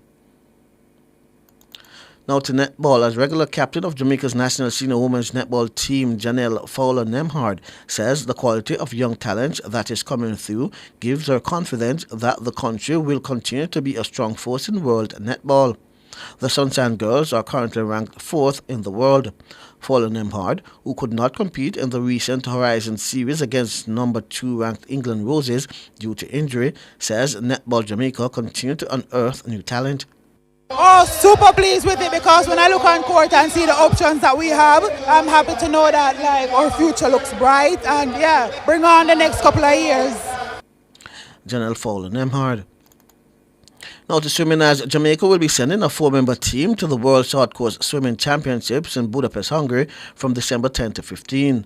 The team is made up of 2 males, Sidrell Williams and Nathaniel Thomas, and 2 females, Jessica Calderbank and Leanne Wainwright. The team will be coached by Mark Rose. Williams is the most experienced swimmer on the team. This will be his 3rd appearance at the championships. He also competed at the 2018 competition edition in China and the 2021 in the United Arab Emirates. Meanwhile, Wainwright will be making history for swimmers from Western Jamaica. I am both thrilled and deeply honored to represent Jamaica at the World Short Course Championships, especially being the first athlete from Western Jamaica to achieve such a milestone. But growing up and training in Montego Bay, I've learned to adapt and make the most of resources available, even with these smaller pools for short course preparation. While I am not as familiar with this form of competition, I am confident in my ability to compete at the highest level and to proudly represent my country and my region. Leon Wainwright. And finally, in tennis, world number 2 and 5-time Grand Slam champion Iga Swiatek has accepted a 1-month suspension after testing positive for a banned substance. The 23-year-old reigning French Open champion tested positive for a heart medication, tremetazidine (TMZ), in an out-of-competition sample in August when she was world number 1.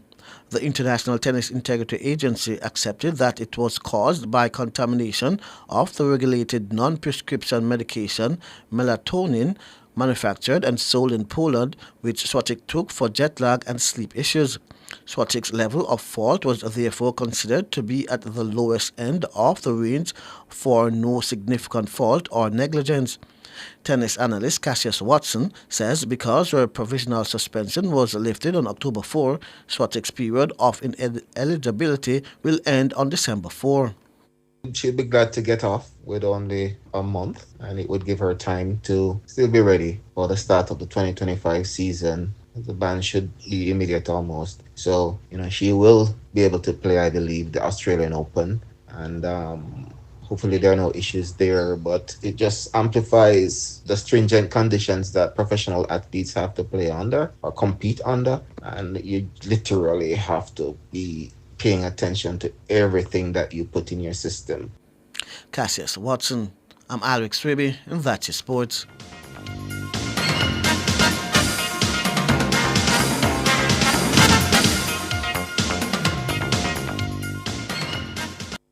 For all your scales and food processing equipment, call Advanced Scales and Equipment Limited at 876-968-9612-5. The time by Advanced Scales and Equipment Limited is 6:19.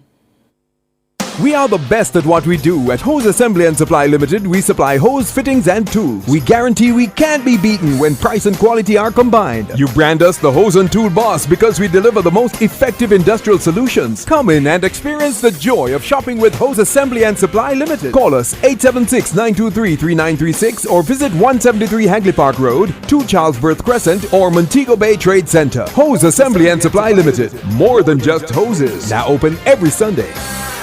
Is your money idling when it could be thriving? With CIBC Caribbean's fixed deposit offering, you can take charge of your cash. With 50,000 Jamaican to start, choose terms from 30 days to 2 years. Lock in your funds and enjoy premium rates guaranteed to grow your wealth. Whether you're eyeing short or long-term gains, our fixed deposit account puts you firmly in control of your money. Now is the time to open a CIBC fixed deposit account and start earning more today. CIBC, ambitions made real. Are you ready to turn your sales and marketing skills into high earnings? Nationwide 90 FM is searching for business development executives to build lasting client relationships. If you have experience across all stages of the sales cycle and possess strong communication, negotiation, and time management skills with a proven sales track record, this opportunity is perfect for you. Join our team and work with the top corporate brands, media agencies, and of course, our on-air personalities. Enjoy networking opportunities, professional growth, and competitive commissions. Ready to take the next step? Send your resume to hr@nationwidenewsnetwork.com today. Public Opinion is brought to you by Cleasing Industrial Supplies Limited, Industrial Automation and Control Solutions. Good evening and welcome to Public Opinion. I'm Mahiri Stewart. A special good evening to our friends on YouTube. We also invite you to weigh in live in the comment section on today's Public Opinion. Now, Prime Minister Andrew Holness says work under the $40 billion SPARK program is set to begin in December.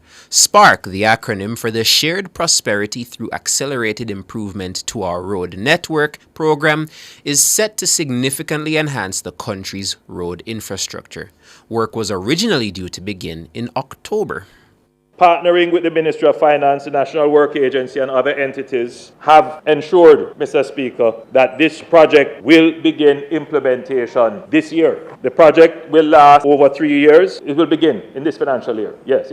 And will last over 3 financial years. Under this project, 60 main roads and approximately 600 priority roads across 63 constituencies have been identified, demonstrating our commitment to developing our infrastructure nationwide, but in an equitable way. That's Prime Minister Andrew Holness. He was speaking in the House of Representatives earlier this month. Now, on Cliff News Online this morning, we did have Minister with responsibility for works, Robert Morgan, and he was giving us an update on the country's roads and what his ministry is doing to fix them. And as a result of those updates and the Spark program nearing its beginning, we decided to ask you in public opinion this evening, are you confident in the government's ability to successfully implement the Spark program? So now it's time to check the answers. So we start on X, and the first comment I see here is from Glenroy Grant. He says, this JLP government under the leadership of Andrew Holness has the record for building and refurbishing the roads. The Spark program will be another success. The gentleman says, yes, of course, the government has a track record of implementing, managing, and executing projects they have undertaken over the last 8 years. They are the government that gets things done, so Spark will be no different. Paul Notch South says, yes, but we need a shake-up of leadership and thinking of the NWA. We need new thinking on the way we fix roads to last longer.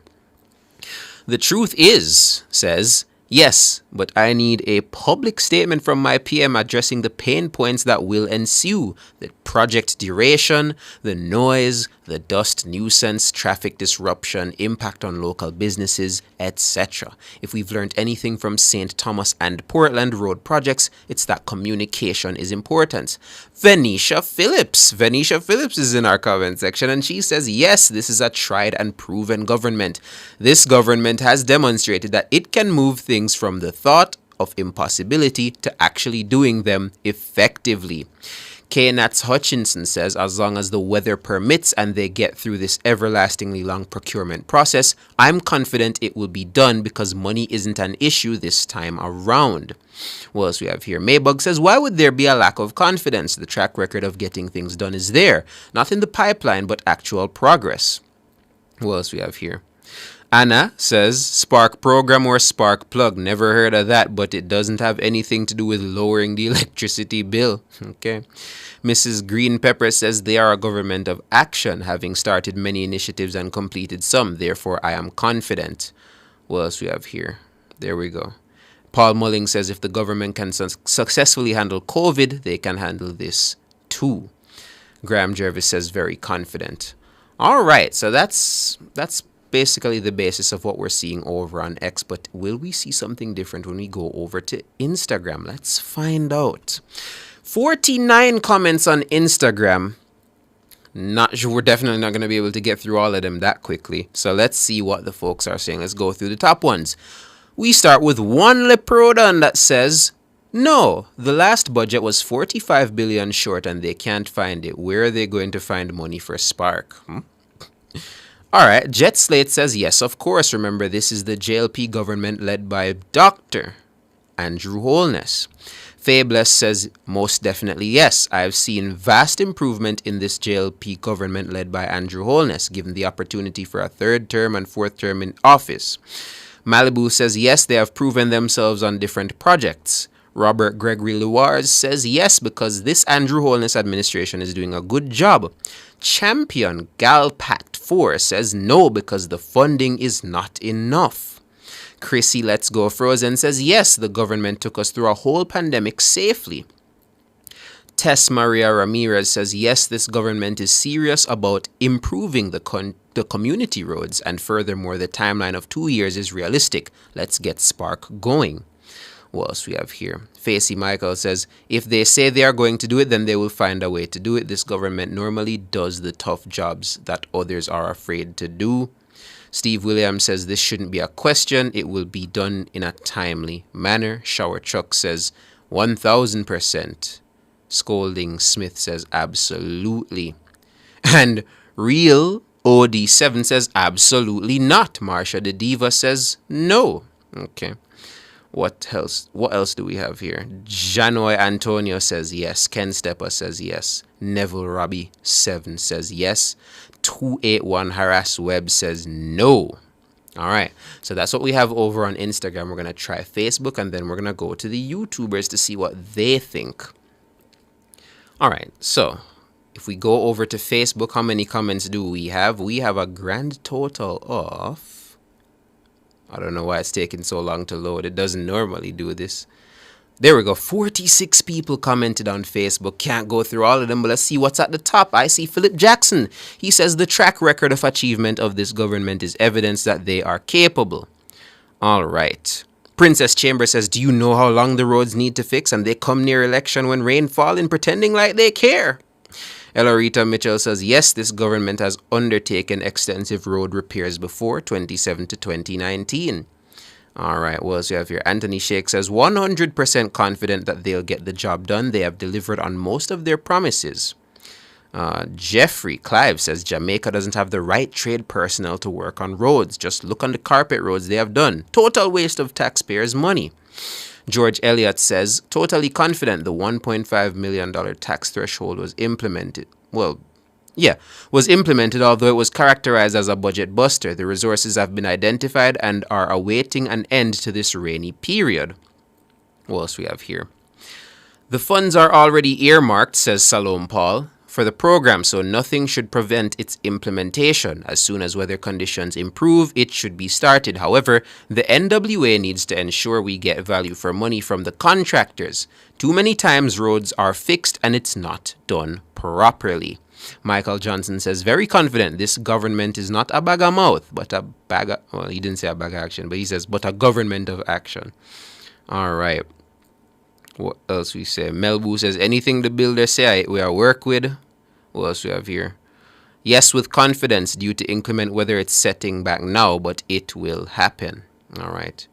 And Michael Henry says, nothing will change. Money will be used up and the roads left pitchy-patchy. And as the rain fall, the newly carpets are going to fold up. Beverly Barrett says, we wait for this weather to change. Shireen Pearson says, I am very sure. So that's the basis of the Facebook comments. But what are folks saying over on YouTube? Let's see what the YouTubers are saying. I see a big old NO from Antoine Reed to start us off. But if I look higher, I also see a big old YES from Neville Palmer. So we're off to a half and half. Let me go through the comments and see which of these I can read. Kern Smith says the government has always done what they set out to do. Loxley Miller says, yes, I am very confident in my PM. Things will start soon after the rain. What else do we have here? How many of these can I read? Because it seems as though y'all are just chatting with one another. I'm not seeing many answers to the public opinion. But Sandra Hibbert says Dr. Andrew Holness is the builder. He's the man with the plan. What else do we got here? Glaister Hall says just another version of the crash program. Sit on the roadside and collect. Willow Will says 100%. Yes, Mahiri. So Willow Will is confident in the government's ability to successfully implement the Spark program. Sharon Forbes says yes, he will. Samantha Gordon also says yes. Mario Henry's also giving us a yes. Let me see how many other comments I can go through here. How many of these comments are readable? How confident are you in the government to successfully carry out the Spark program? Sharon Forbes, I just read earlier, he says yes. What do we have here? With effective planning, says Joseph Robinson, with effective planning, community engagement, and funding, the Spark Road program has the potential to drive positive change in Jamaica's infrastructure and economy. Also ensures quality assurance. Errol Murray says, yes, indeed, this is not a pipeline government. Marlene P. says he, I guess in this case he means he as in the Prime Minister, always does what he says. Beverly Samuda says, we promise and fulfill, so no doubt. What else we have here? Donna Oates says, yes. George Clayton says, Glenroy Clayton rather says, yes, it will be okay. Judith Dodd says, yes. Curtis Latiboudiere, I believe that's how it's pronounced, says 100% yes. But we got to get out of here, yeah? We went way over time, so we're going to end it here. That's Public Opinion right here on Nationwide 90 FM. Stay tuned for the Business Report.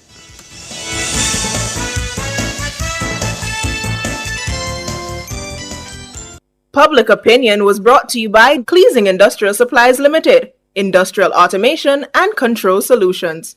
Drive the most exciting new vehicles in Jamaica. Schedule your 2024 Ford Ranger pickup or Ford Everest 7-seater SUV test drive now. Call or visit KIG today. The time by KIG is 6:32.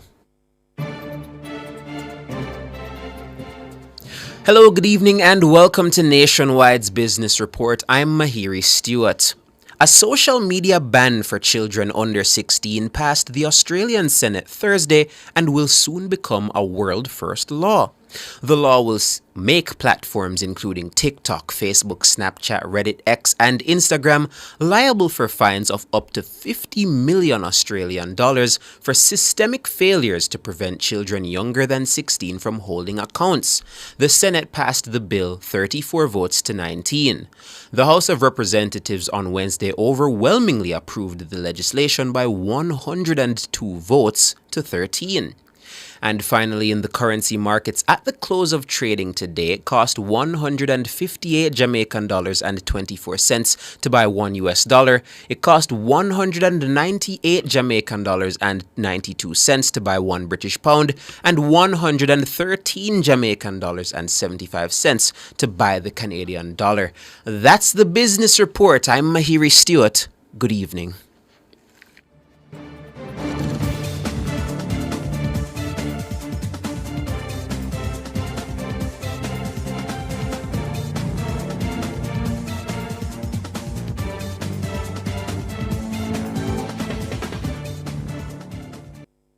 Deposit we have insurance. It's an account that come with assurance. Let me teach you why it's important to have deposit insurance. Just in case your bank crash dead, no need to put your hands by your head. Up to 1.2 million you get for all accounts that's affected. Yeah, one room you can start it, or throw a house party. Pay your mortgage with ease. JDIC is a smart win. Deposit we bring safety. JDIC them protect me. Bank and Building Society protected. The flow you must get with. Protect your savings smart. We urging you to call me. Guarantee you need us. We take banking serious. JDIC, protecting deposits for you and me. Delicious meals, poolside cocktails, right on the beach. Disconnect from the daily worries and reconnect with the one you love. There's no paradise like home. Enjoy a romantic all-inclusive escape at Couples Tower Isle in Ocho Rios from $299 per night. Take advantage of this offer today by calling Couples Resorts at 876-632-8200. Conditions apply. It's Shocks Depot is having a pre-Christmas clearance sale with massive discounts on all shocks and struts for all vehicles. Installation and wheel alignment available, plus warranty on all shocks and struts. Contact or visit Shocks Depot at 79 Hagley Park Road. Telephone 876-649-0238 and call or WhatsApp 876-509-0076. Shocks Depot. Our products are durable, comfortable, and affordable. Are you ready? Join us on November 28th from 11 a.m. to 5 p.m. at the University of the Commonwealth Caribbean's Youth Day. Enjoy our Business Expo, get expert leadership advice, and explore diverse program offerings. Join a live panel discussion on youth leadership in the digital age and many more exciting presentations. You don't want to miss this. UCC's Youth Day, November 28th, 11 a.m. to 5 p.m. 17 Worthington Avenue, Kingston 5. For more information, visit ucc.edu.jm.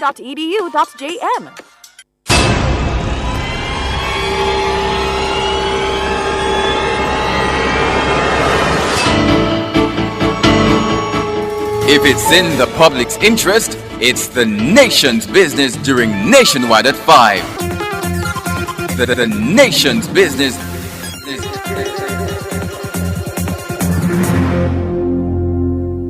Nation's Business is brought to you by BH Paints. Paint it, love it with BH Paints.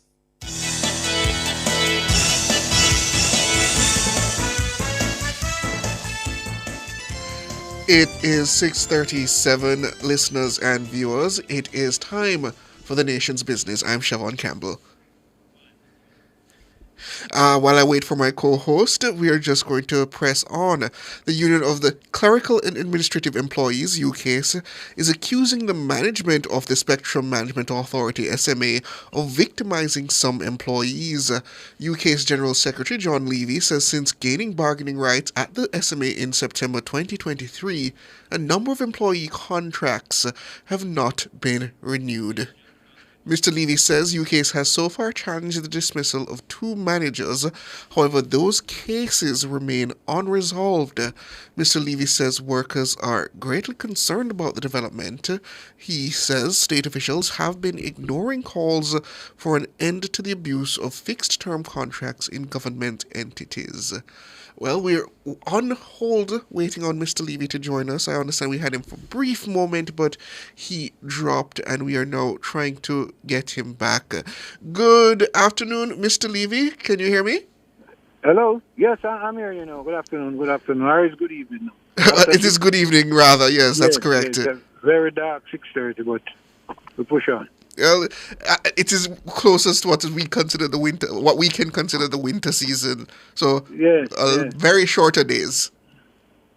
Yes. So, Mr. Levy, this matter regarding Spectrum Management Authority, you believe that the workers which have now been unionized under UCASE are being victimized by the management? Absolutely. I have no doubt in my mind that is what is happening at the facility. So what do you base that assessment on?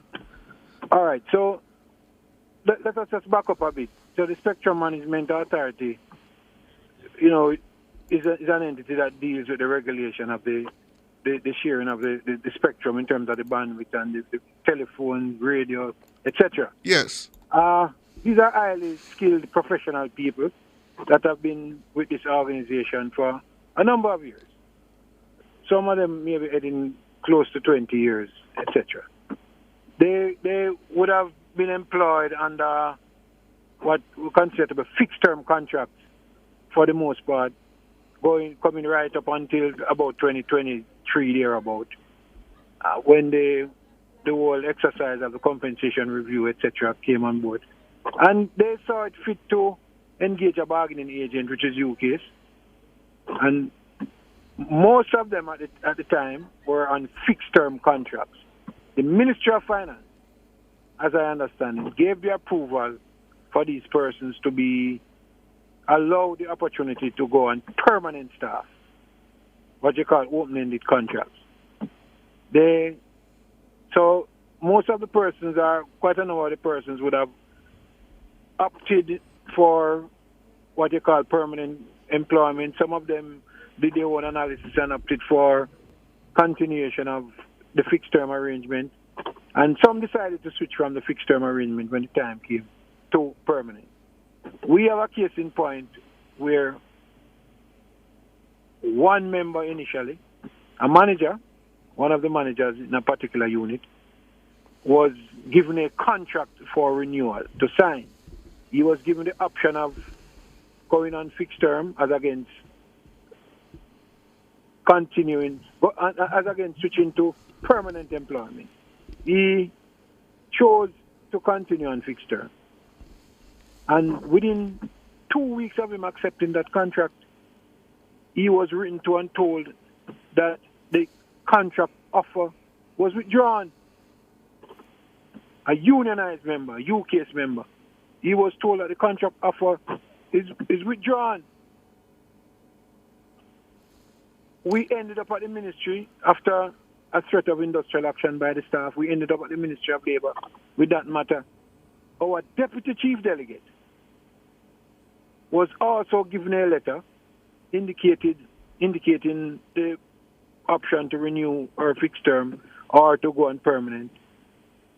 That deputy chief delegate opted to go on permanent employment.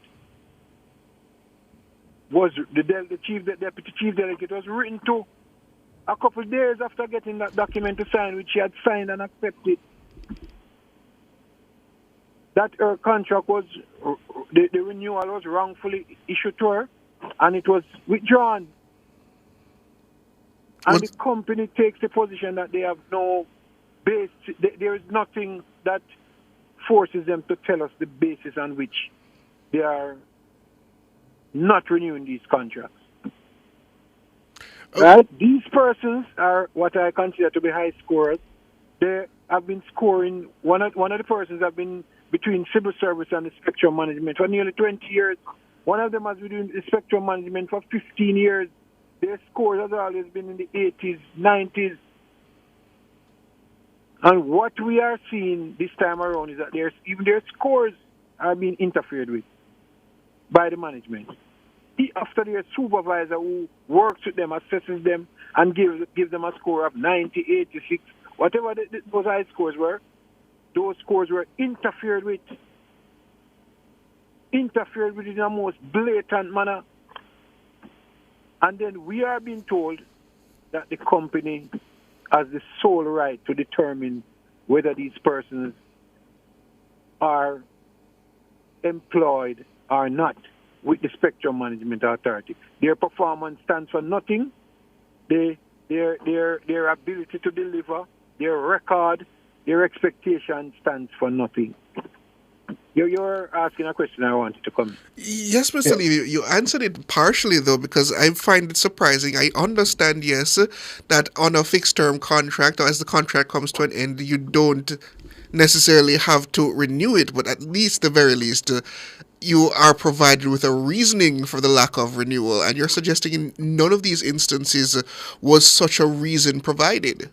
No, the company, in writing, aided and abetted by their attorneys, Miles Petcher and Gordon, indicated that they have they have the sole right to determine whether these persons are engaged or not, and effectively their performance matters not. And when you add to that they have employed people in these positions, it's not a case where there is no further need for the role in the organization, right? Because the Ministry of Finance approved these posts now as established posts for people to be engaged full-time. The Ministry of Finance gave that approval, and people have been taking the option, as I understand it. There was one gentleman who, when he saw what was going on, he said, you know what, I'm going to get rid of this fixed term thing and I'm going to go to permanent. Luckily for him, after the protest, he was engaged and he's back at work, right? But for the 5 managers have lost their job within the last year, in addition to the internal auditor, which we have not spoken about as yet. Well, hold on to that one, Mr. Levy. We're up on the break.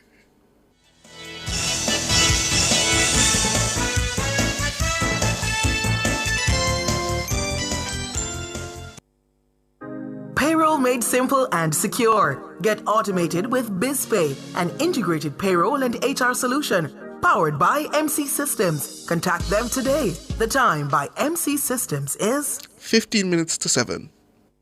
The countdown has begun! Get ready to run, walk and wheel for the fun, and prepare to donate for a cause. Sagicor Sigma Run. Save the date. Sagicor Sigma Run, February 16, 2025. Total Tools is having a Black Friday sale weekend! Sale, sale, sale! Up to 50% off select items, major discounts on tools, accessories, lighting, and electrical supplies. All Black Friday weekend long, Thursday, November 28 to Saturday, November 30. Move fast, only while stocks last. Visit Total Tools Kingston, Ocho Rios, or Drax Hall. Total Tools, we've got you totally covered. Is your money idling when it could be thriving? With CIBC Caribbean's fixed deposit offering, you can take charge of your cash. With 50,000 Jamaican to start, choose terms from 30 days to 2 years. Lock in your funds and enjoy premium rates guaranteed to grow your wealth. Whether you're eyeing short or long-term gains, our fixed deposit account puts you firmly in control of your money. Now is the time to open a CIBC fixed deposit account and start earning more today. CIBC, ambitions made real.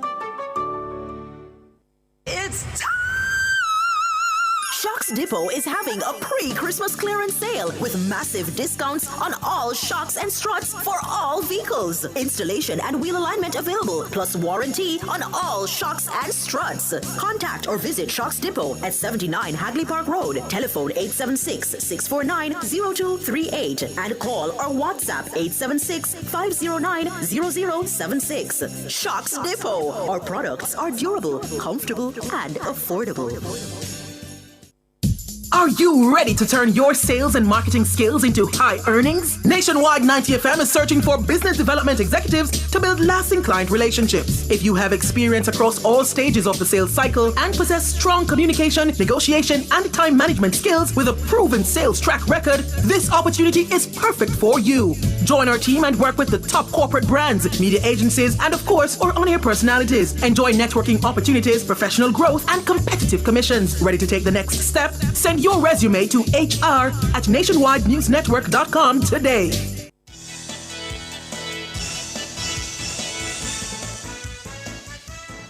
Welcome back, listeners and viewers, to the Nation's Business. We're talking with the General Secretary of the Union of Clerical and Administrative Employees, UCASE, John Levy, regarding some workers at the Spectrum Management Authority that he believes is being victimized by the senior leadership due to their now having union representation. Mr. Levy, you were suggesting something regarding the auditor also being let go at the authority? Yes, that is my understanding. And I have checked and confirmed it that the internal auditor was replaced. And there's a correction on the name. It is Union of Clerical, Administrative and Supervisory Employees. UCASE. Okay, my apologies. Not a problem. Was that auditor unionized, Mr. Levy? Repeat that? Was that auditor a member of your union? No. That person was let go prior to my getting there. But when you see an internal auditor being let go and the manner in which that person was let go, it raises other questions in my mind. But that is something that the Auditor General would also need to take a very keen look at. Right? And I have requested the Auditor General to take a look at the employment practices at the organization, because it cannot be that people are denied a livelihood that the women fancy of any individual in this country in 21st century Jamaica. I am not prepared to put up with it.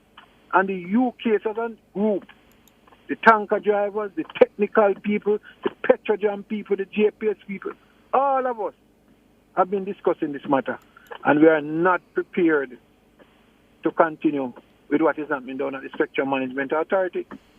The environment has become toxic down there. Toxic. People are scared. People are worried. They don't know if tomorrow morning they will be told that they don't have a contract. An attorney at the organization was let go maybe last week or this week. Another member of the union. And the guys that the contract doesn't have to be renewed. People that have been there for years. Mr. Levy, Tyrone Reed here. Let me ask you this. So you're seeing this as you're describing it as unacceptable, yeah? The victimization of employees. In terms of those who've already been dismissed, have you? What are the specific steps that you've taken in a bid to have those dismissals or the non-renewal of their contracts overturned? Well, we have referred the matter to the Ministry of Labour. This matter has been at the Ministry of Labour now going, for the first two people, it is going from somewhere about April thereabout, back and forth. At one point, we think we were reaching somewhere with one of the people. Then the company does draw a line and say, look, we're not giving back this person any contract either.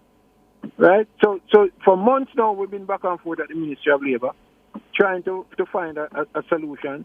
The company has taken a hardline position, right? While we were at the Ministry of Labour initially with one employee, our deputy chief delegate, their contract came up for renewal and they were cut back, let go. No, we're not renewing this contract. The person scored 87 on their appraisal, and the senior management took that appraisal and marked it down unilaterally. I don't know which organization where your supervisor can sit and score you and give you a particular score, and somebody who doesn't interact with you on a daily basis, doesn't work with you on a daily basis, can just take up your appraisal document and change the scores of those documents on my desk right now. And it is part of the file that is at the Ministry of Labour. The same thing with the other employee. The attorney who has been there for years, scoring, good performing, was given one of the lowest score ever. And what is the common thread? They are unionized people. They decided to... See this as union join a busting, trade Mr. Levy? I don't want to go that far at this minute, but at some point I will have to make up my mind as to exactly what it is. And, based on what we are seeing, we're coming to some conclusions. Eh? What is giving you pause? Why don't you want to call it or label it union busting? I am not at that particular point at this minute, but we are doing some consultations, and a decision you will hear from us soon on that particular aspect of it. I've written to the Prime Minister about this fixed term contract. I hear Senator Gale today talking about it as well, and in relation to the hotel workers. It is an abuse that is taking place out there, an abuse. And part of my problem is that most of the time it is the ladies who are subject to this abuse. They are the ones that feel the brunt of this fixed term contract arrangement. I'm at the tribunal now with the JUTC in relation to 2 other managers who were dismissed under this fixed term contract, and while they were coming downstairs, somebody was there waiting on them to take the key from them to go into their office.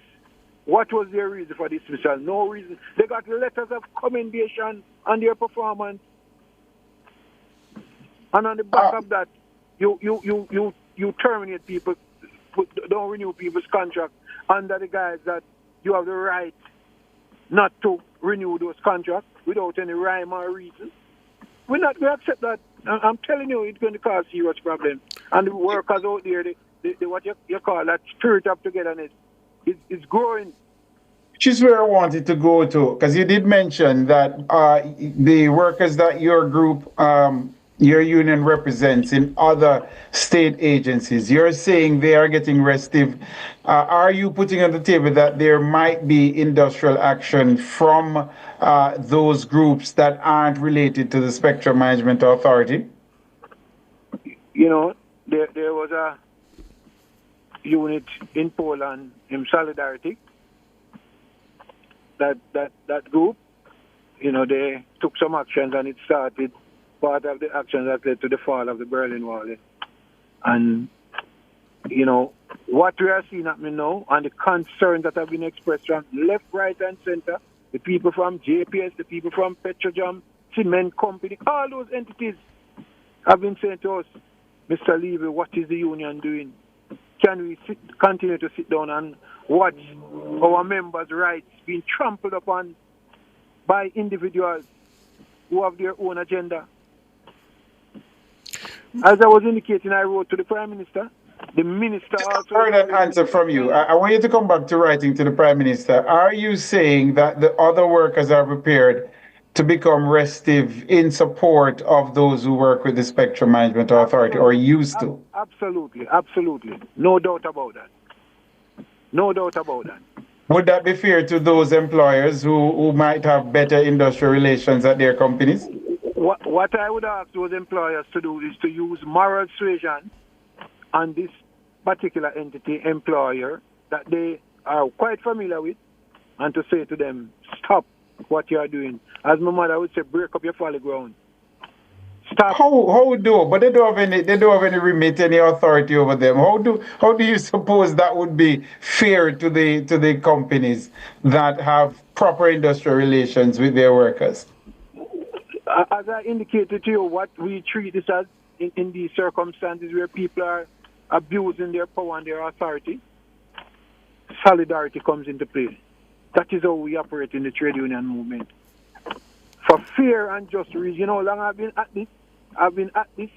It's the same situation with the hotel workers, They have been at this thing, trying to get things to change, and it won't change, and then people have to take action. Because sometimes that is the only language that people in authority know. This is a public body. This is a government entity. This should never be happening. I shouldn't be on the radio today discussing a matter like this. People have scored 80%, 90% on their appraisal. They have been given their performance incentive, but yet still you let them go because you feel as if you have that power and you're high and mighty. It has to stop. Mr. And the Levy, media will have to help us to stop it too. Mr. Levy, about what proportion of the staff at the Spectrum Management Authority are unionized? When we started out, coming out of the poll, we would have gotten about 80% of the staff. Okay. Is that where it still stands? About 80%? No. It has fallen. Membership has fallen. People have withdrawn.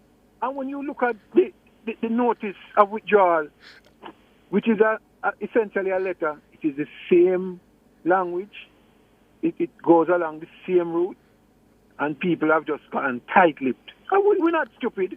We know when certain things is happening. We know it. So is there any evidence to suggest that the non-union workers at the authority are being treated differently than the union ones? And are the ones who are currently in the union being either through a chilling effect or otherwise being incentivized to leave said union? The chilling effect is taking place now, where the unionized people are being let go. And it is having an effect on the other persons, including those persons who are on fixed term, who are expecting to be renewed. You can't call to them. You can't even go down there and say hi to them. They don't want nobody to see you talking to those persons. That is You did mention that you wrote to the Prime Minister, Mr. Levy. You're saying about that? Yes, I was making the point that I wrote to the Prime Minister on behalf of UCAS from sometime last year about the issue of the conversion of fixed-term contracts to open-ended contracts. To converting people to permanent. And the view that I shared with the Prime Minister at the time was that all the persons who are up for renewal, the company should renew those contracts unless they are demonstrably justified reasons why those contracts should not be renewed. Because in the period of time that we have sat and negotiated, the government has agreed. They have agreed to convert in the medical field the doctors, some people nurses into permanent position. The other persons who are out there on fixed-term contract are expecting the same treatment. And we indicated to the Prime Minister that we expect him to give directives in that regard. Apparently, there was an agreement that was signed between the Confederation and the government about transitioning of employees, and if there's any issue, to bring it to the Ministry of Finance. I have written to Darlene Morrison, the Financial Secretary, and I have gotten an acknowledgement from one of the officers there that they did get my letter, and I'm waiting on a written response from them in order that we can see how best we can deal with the matter. But in the same breath, people are losing their jobs, people have loans, they have mortgages, and it is affecting them psychologically, and the rest of the staff is being affected psychologically as well. They are feeling pain. How do you, those who are listening on in the public, Mr. Levy, and say sometimes in the public service, getting rid of non-performing individuals is very, very difficult. How do you assure those who are listening on that the people you are going to bat for are not any of those individuals, the non-performing people who are it's so hard to get rid of? I did hear you mention that there was appraisals that were done and that they were unilaterally changed, is what you had put on the table? Yes, I am prepared to say that based on the documents that I have in my possession. So the person scored in the 80 percentile, what was it marked down to? Somewhere in the 50s. and there was a comment to put the person on performance improvement plan. The person that did that to the employee doesn't work with the employee on a daily basis. The employee, as a direct supervisor, who is the appraiser, the employee is the appraisee. The person marking down the scores, the reviewer, who do have that authority to impose their feelings on this person over a 1 year period. And to just mark them down like that. They don't. It's a breach of the appraisal process. But while that struggle is going on, the people have lost their jobs. They are going to lose other things. What they come here with their only earthly possession, which could be their house and them car. And Spectrum. Go ahead, Jamal. No. I was just suggesting. Yes, we're up on a break, but I don't know if Mr. Levy would like to stay with us any longer. So I am virtually home, so I don't have a problem. Well, then stay with us, Mr. Levy.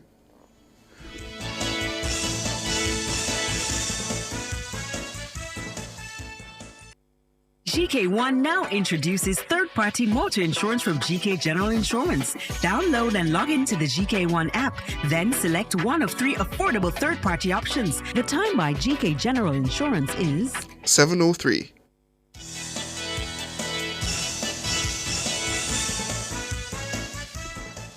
Welcome back, listeners and viewers. We're still talking with John Levy. He is the General Secretary for the Union of Clerical and Administrative Employees, UCASE. He's discussing matters at the Spectrum Management Authority, and we should point out that we did attempt to reach out to the chairman of the SMA, that's Edward Gabidon, but we were unsuccessful. We could not get through to him. We also reached out to the minister, but the minister says he has not been briefed on the situation, and he's seeking further particulars before he engages on the matter.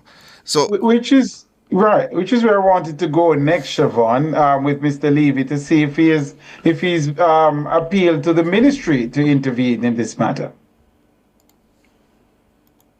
I would have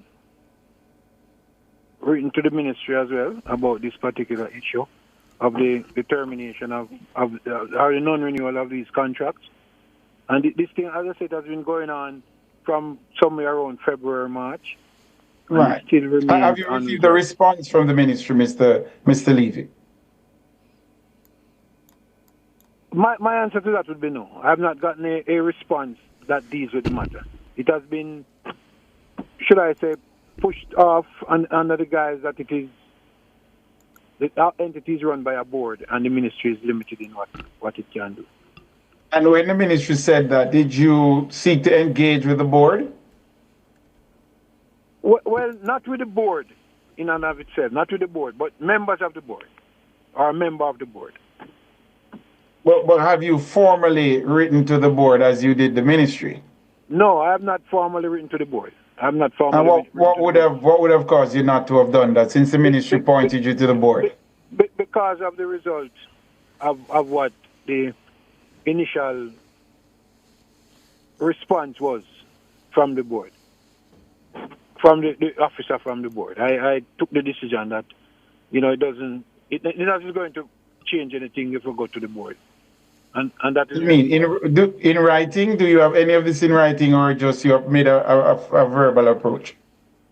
The discussion with the board would have been verbal. But don't you think you should put these things in writing? Something formally in writing. Well, put it this way. I would have shared my information and my requests and concerns with the ministry. I would have shared it with the Prime Minister. I would have shared it with the Minister of Finance. I would have shared it right across the board. The board would have been aware of what is happening. Whether we would have formally written to them or not, they would have been aware. And I said informally they are sure of what is happening. But nothing is being done. Nothing is being done.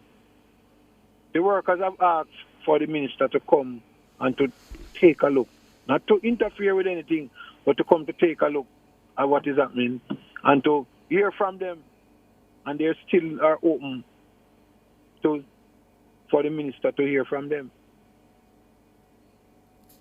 So, Mr. Levy, going forward, the matters that you're currently contesting regarding, I believe you said it was 5 managers.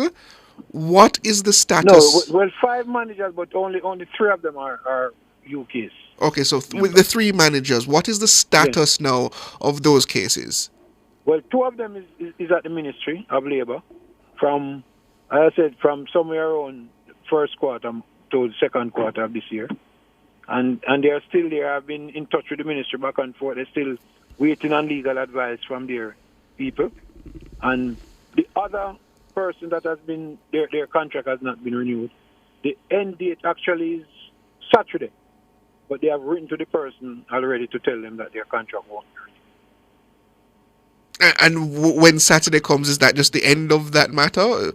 Will there be no further redress? Well, our attorneys at Murid Fatah, we have been in dialogue with them, and we will be examining our next move in terms of that other person.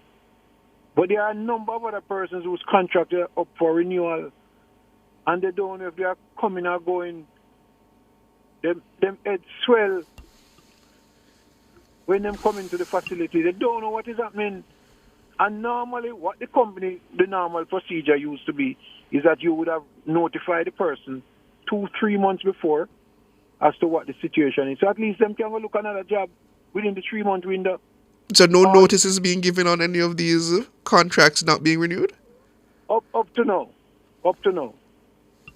So at what point do you escalate this matter, though? Because you said it has been with the Ministry of Labour since earlier this year. At what point do you escalate it to perhaps the IDT? Well, really, it is the Minister of Labour who has the authority to refer matters to the IDT.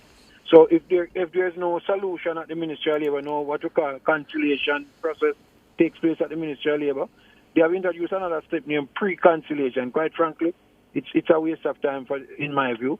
But they take you through that, then they take you through to conciliation. If there's no resolution at conciliation, if the parties can agree, then the ministry now would ask the minister to refer the matter to the IDT. They would brief the minister. Who determines how long it should stay at this stage? Because clearly you guys are not coming to a resolution, and it's been several months. And I want to agree with you, but it is the minister who ultimately makes that call. But he usually awaits his internal process of getting a brief from his officers. But this one has been taking quite a while, and more people are now ending up in the queue.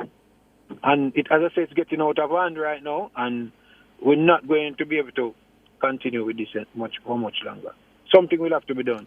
Somebody higher upstairs will have to get involved, because you cannot be taking people out of the job and picking other people, bringing in new people.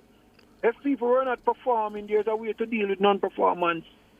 People were not aware that they were not performing. You sit with your supervisor and he scores you 92 or he scores you 87.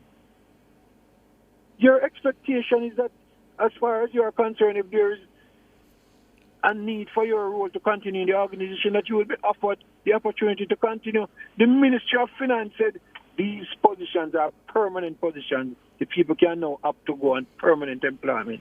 And the people sign their document, return the section of the letter that says, do you want to go on permanent or you want to go back on fixed term? They signed accepting the offer, only to get another letter from the company now to say, look, those offers have been withdrawn because the person that gave you those letters do have the power. When the person has been operating at HR level the same way for 20 years. That is John Levy. He's the General Secretary of the Union of Clerical and Administrative Employees UK. So thank you for your time, Mr. Levy, and all the best. We hope this matter gets sorted out in the quickest way possible. Well, I'm going to leave now, but let me say again, the UKs as an entity, the members of UKs are not happy with what is happening to their brothers and sisters. They are members of the same organization and other workers at other entities outside of I still question the fairness of that suggestion, Mr. Levy. I'm not entirely convinced the fairness to those employers who are not at fault for their employees to be participating in a strike that has nothing to do with them. I still question the fairness of that. Hold on, Tyrone. We have not called any strike. So I'm saying, but you are putting on the table that there is a consideration for it, that they could become restive. And I'm saying to you, I am questioning whether or not that is fair. We have not taken that decision about strike. We have talked about the unfairness in the treatment and how we can apply. But you have advanced. What I'm suggesting to you is an unfair consideration. I'm not saying that you've decided, but the consideration is that those other employees could become restive at other companies that have nothing to do with the Spectrum Management Authority. And I'm saying to you, you should consider whether or not that is fair. And I am saying we have not taken any decision in relation to strike. We are supporting, and we're saying that up front now. Yeah, but you did, but Mr. Levy, come on. You did say that those employees, are concerned about what is happening. They too might become restive. You're not taking that off the table, and I'm saying for that to even be a consideration, I'm putting to you that might not be fair to those employers who are not involved. I hear you, but if the abuse continues, where our members are affected to the extent that they can't find food for themselves and their family through unfair means, then you can never give any guarantee of what can happen. And I'm saying the company needs to look into itself and to do the right thing and to operate in a principled manner. I've never seen a company where people take people appraisal and mark it down. When you do have that authority to do that, people spend 20 years working between the civil service and public bodies, and they are just thrown out of their job for no reason. I would not accept it. I hear you on the matter, Mr. Levy, but I think I've raised my concern with you that you can't respond with unfairness to treat with unfairness, is what I'm saying. And those other workers going on strike and affecting the work of employers that have nothing to do with the Spectrum Management Authority. I question whether or not that is fair, Mr. Levy. But it is your, and I leave it in the minds of the Jamaicans to consider it as well. Yeah, we're not moving the discussion to that particular point. What we're talking about is the unfairness that is taking place, and that is where our focus is on right now. We're not going to drift over into that area of the discussion right now, because we are not there yet. And if we were to take any action, the appropriate procedures would have to be followed within the law. Here you on the matter, Mr. Levy. You've heard it, dear listeners. Siobhan? Okay, thank you again, Mr. Levy. Have a good evening. Not a problem.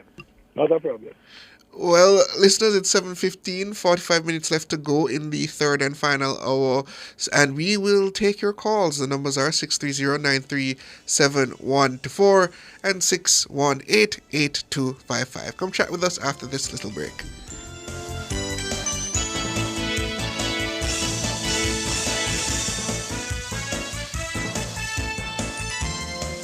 Nation's Business was brought to you by BH Paints. Paint it, love it with BH Paints.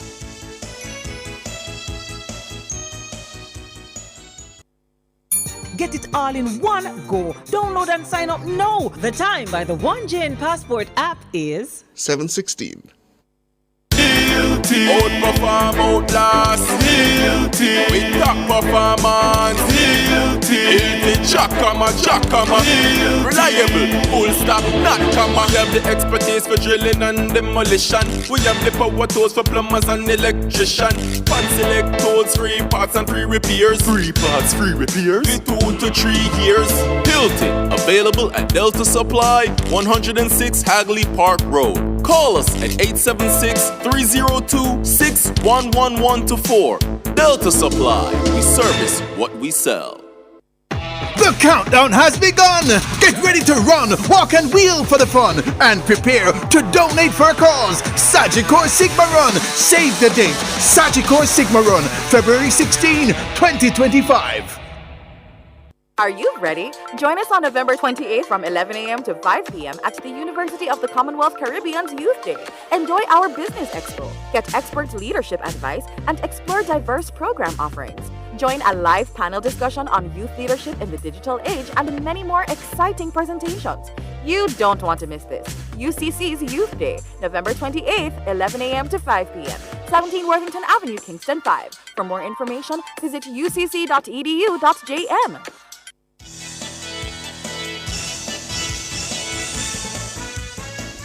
717 listeners, and we're taking your calls. The numbers are 630-93714 and 618-8255. Richie, you're on the line. Good evening. Good evening, Richie. Big up to say Bangle, man. Get Bangle, Magena. Yeah, yes, ma'am. Dr. Honan said that he will be reducing light bill from 15% to 7%. Am I right? Not the light bill, the GCT on the light bill. GCT on the light bill. And Dr. Campbell said, I'll be getting, I pay my light bill for $15,000 per month. And I'll be getting $547 per month. Many of my calculations is right. It's going to be like, you guys, what do you guys say about it? That's right? Well, remember, below 200 megawatts, the first thing is you don't pay GCT. And I believe that is the majority of customers of the JPS. And as it goes up, the GCT goes up in increments. So it is accurate, I believe, that Dr. Campbell, that at $15,000, yes, you cut the 15 to 7, it's about $500, $600 in terms of the GCT that will be reduced, yes. Okay. I'm just trying to work to know how true it is. Yes, Bangaman. I listened to your uncle interview Philip Paulwell, and he said people steal electricity because of poverty. I believe he is very disingenuous because I believe he's trying to put the poverty on Mr. Angones, the JLP, which I don't believe is true. The poverty comes from his administration, the PMP administration, and this is my proof. Way back up. Under the Bustamante, the leader, as a prime minister, it was pound, shilling, and pence. At the pound value twice time of the American currency. It did value in 1960, not the value, changed from pound, shilling, and pence, 1969 September. And by Mr. Shaga win election 1980, he had also pegged it at 550 to 1. 550 to 1. And it continued from there until the last election, 1989. Here comes Mr. Patton and Dr. Omar Davis, proper tax along with it. They implement a policy cheaper to import more than to produce and lock down the country. There from there, the dollar starts to slide. Now comes Mr. Godin and the PMP. Remember back up. The dollar starts to slide. I don't remember how much. But the country went on its face that Maypen Police Station was closed. One of our fancy was closed. Princess Margaret Hospital in St. Thomas closed. People had also come into Kingston to get medical care from the KPH and whatever. So from there now, Mr. Honest, Bruce Golden, becomes prime minister, and he had also borrowed X amount of money to build back the country. And that's where the dollar returned 155 to 50 at the 1. This called by the PMP administration. So what this man is doing is trying to make it look like the JLP is the cause of the problem. But it's not them, it's the PMP cause it. But that's even at the outset if you accept that poverty is the main reason people steal electricity. No, but that's how they're putting it. And I say, even at the outset, would you accept that as the main reasoning behind it? Because I know a lot of I won't say wealthy, but a lot of very well-off people who still steal electricity. No. I'm not talking about people who steal it. I'm not going there, I'm talking about this point is trying to make it look like, Andrew Holness and the JLP make things very hard and make things poverty. That's what he's trying to come across. You get my point? I hear your point. But I'm saying, because of the dollar, which costs $150 plus dollars in the country, it makes everything bad for the country. It makes life hard for everybody, and that is the cause of the partner administration. And even more, because the country was unemployed so much, the youth didn't have a job. So they formed gangs, and that's where the gang formed. It reached up to 350 gangs in this country, and this government bring it down to 170. And I can go on. The guns for drugs trade run away, extortion go. So many things went bad. So I'm saying to the Paul, well, he was a part of the problem, and he's trying to place it on the government, which is unfair. Peter Bunting said Jamaica is a PNP country because in these days, people do what they want to do, how they want to do it, why they want to do it, everything. I can remember when Mrs. Miller won the election from 2012, people in downtown Kingston start to step back the street and say, PNP time now. That's how rough it is, and Philip Pardo was a part of the problem, but he just come in to play politics. You get me?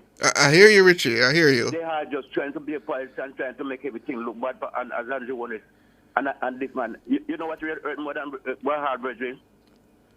They left a debt on the JLP, which the JLP had also paying 70 cents out of every, because they say 70 cents out of every dollar for debt. And bring it down to almost nothing that they have money to be doing all kind of things. And they are trying to tell people that the government not doing this and the government not working and then kind of thing. May I tell them, one long time, I keep calling and tell them, say, look, we're going to come with some plans. Tell the people what they're going to do to win election and when we win election. What they're going to do. And they can't come with it, Every day they come and they don't tell all kind of lies and spread black and misinformation. And I go and let them tell people food. People can't buy those things I'm talking about. I don't give me a mag and come and give me the electric 6 and the Prime Minister started the reduction. May I say to myself, when every time I turn my head to this man's head, may I tell them, I'm going to come with some plans to tell the people what they're going to do to win election and win election. If I lie on our tail and spread information to run the country. That's what I tell them. All right, Richie. All right. Thank you. Good. Thank you for the call. Richie. Willow, good evening. Good evening, Siobhan. Good evening, my good friend Tyrone. Hungry bang, my brethren. That's your new catchphrase, Tyrone? Huh? That's your new catchphrase? What is that? Hangle me bangle. It's been around for a minute, Hey, Bob Marley have a song say, see? Emancipate yourself from mental slavery. None but ourselves can free our mind. Have no fear for atomic energy. None of them can stop the time. Siobhan. Yes, sir. Tyrone asked Cliff a question the other. Tyrone and Cliff asked a question the other day, other evening, and somebody come and clear it up. I think it was today is what, Thursday, Wednesday. Can't catch Kwaku. You catch him what? In short, yes. In short. And Tyrone wants to know who was Kwaku. But for me, I go up and I do you have answer? Do you have the answer? Yeah, it was Kojo brother. Huh? It was Kojo brother. Kojo? Yeah, Kojo brother. And when time them make a fine and then couldn't catch him, I'm shot him leaving at them hand. So them say you can't catch Kwaku, you catch him shot. And it is history. And they were all maroon. Interesting. Oh, I would love to yeah, hear Varian interesting Shepherd on take. that one. I would Yes, love to hear man. Varian Shepherd on that one. Yeah, man. They were all maroon. My grandmother had tell me the story long ago. And my grandmother did years now. Because me 61. And my grandmother did from me about 18. 18, 19. And my grandmother tell me that story. Yeah. Yeah. And them usually, they were the one who usually catch the slave and carry go get the slave master. Yeah. And when time catch a slave and carry go get the slave master, then sit down, then drink rum, and then smoke them pipe, and then celebrate. Yeah. Interesting here. So it is said that in a particular pursuit of Kwaku, an escaped slave and rebel, the British soldiers were hindered by a large, heavy growth of maca, a plant 1 or 2 inches long. The soldier gave up after coming across the remains of his shirt hanging from one of those thorny bushes. This was exhibited, much to the delight and derision of Kwaku's fellow slaves, who enjoyed the fact that the soldier could only bring back him shut. Whether or not retribution was meted out to Kwaku's family is not known, but the phrase in Jamaica means you are so inept at what you do, you always have to be content with marginal results. That's what that means. I thought it meant something having to do with like collateral damage. If you can't catch the person you really want, you catch the next of kin. I thought that's what it meant. No, man, it wasn't that. It wasn't that, Tyrone.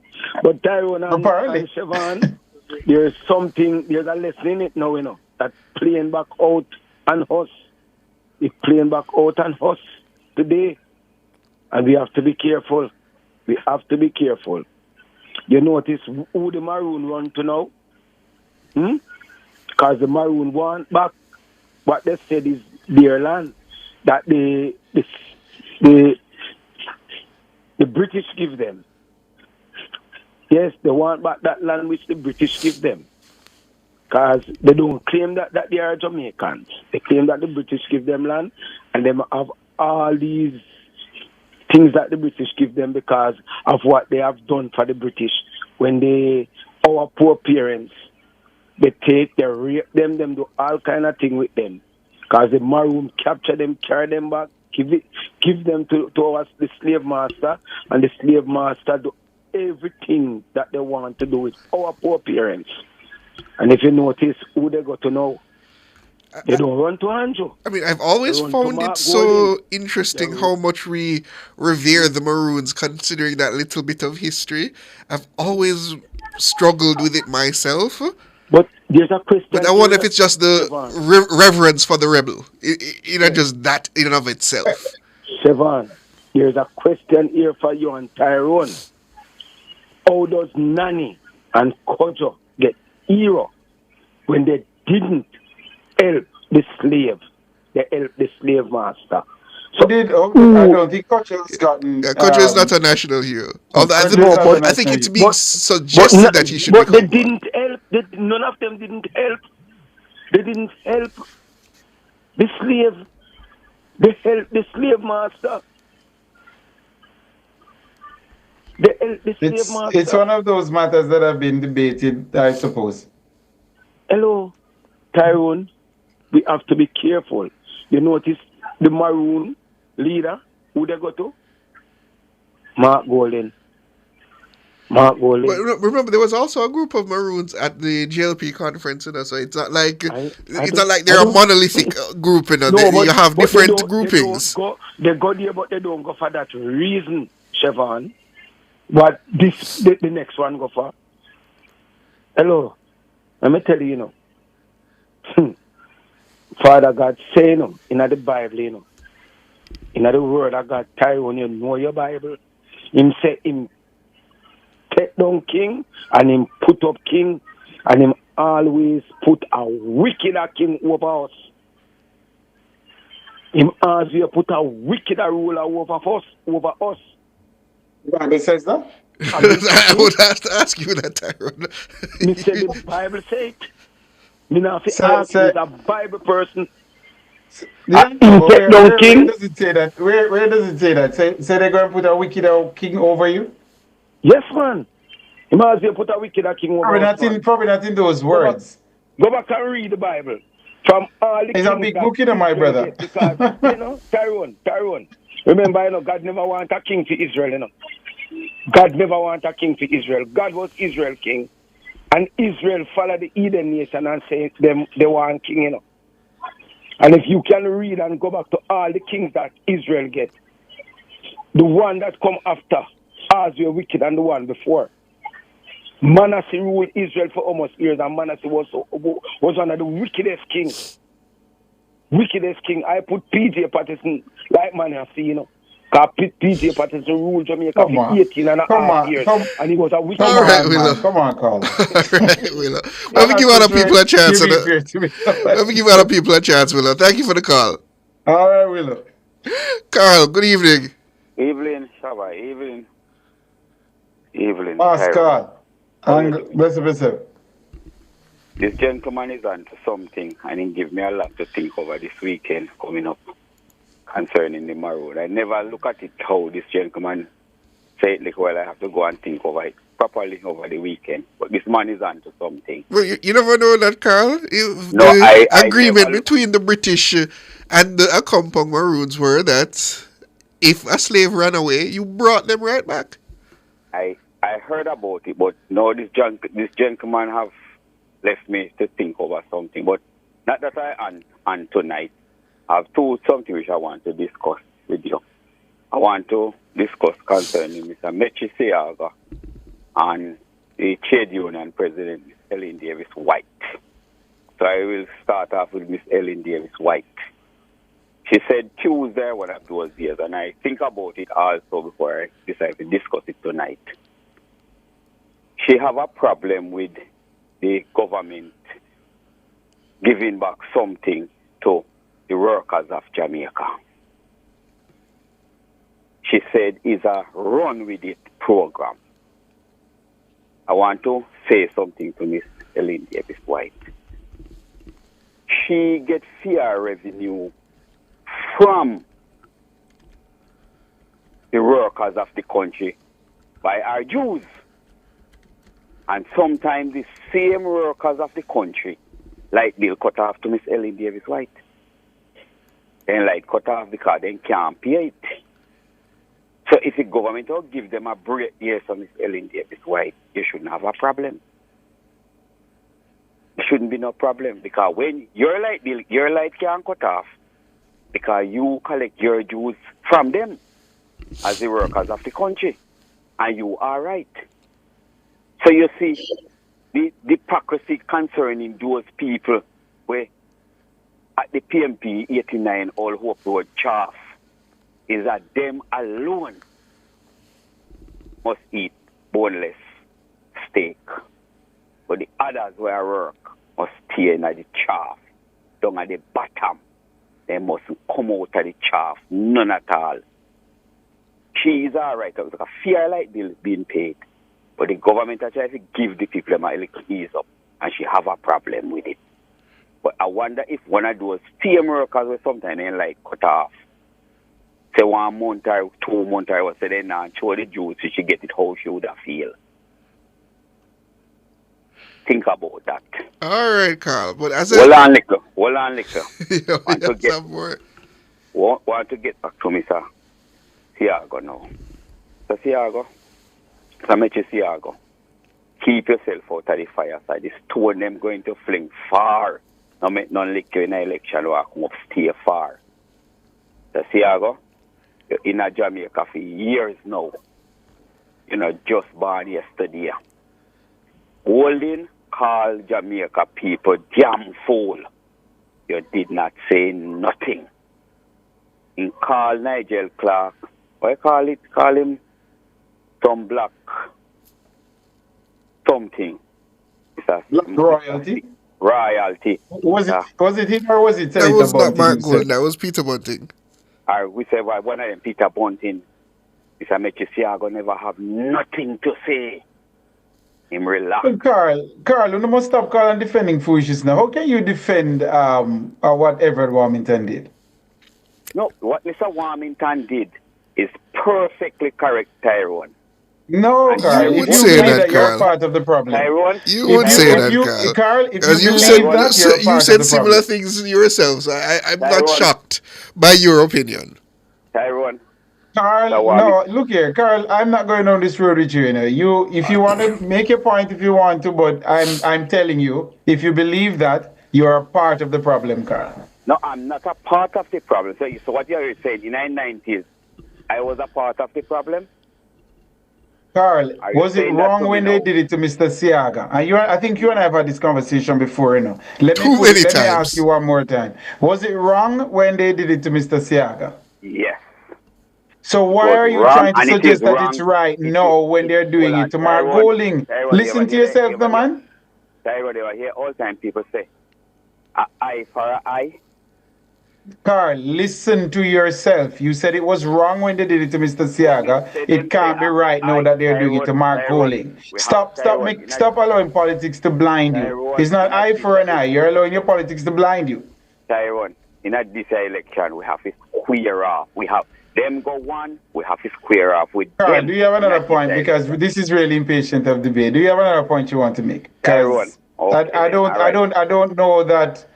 I think after you've left this here, you'll think about what you're saying. But No, I'm not Carl, going to think. as of now, Tyrone, if you're I supporting that, you're Tyrone, part of the I'm problem. going to say this to you, Tyrone, and I will leave because tomorrow you're coming. Tyrone, I was at Tivoli last week, Thursday night this time, and I am very happy that Mr. Warmington lead it off.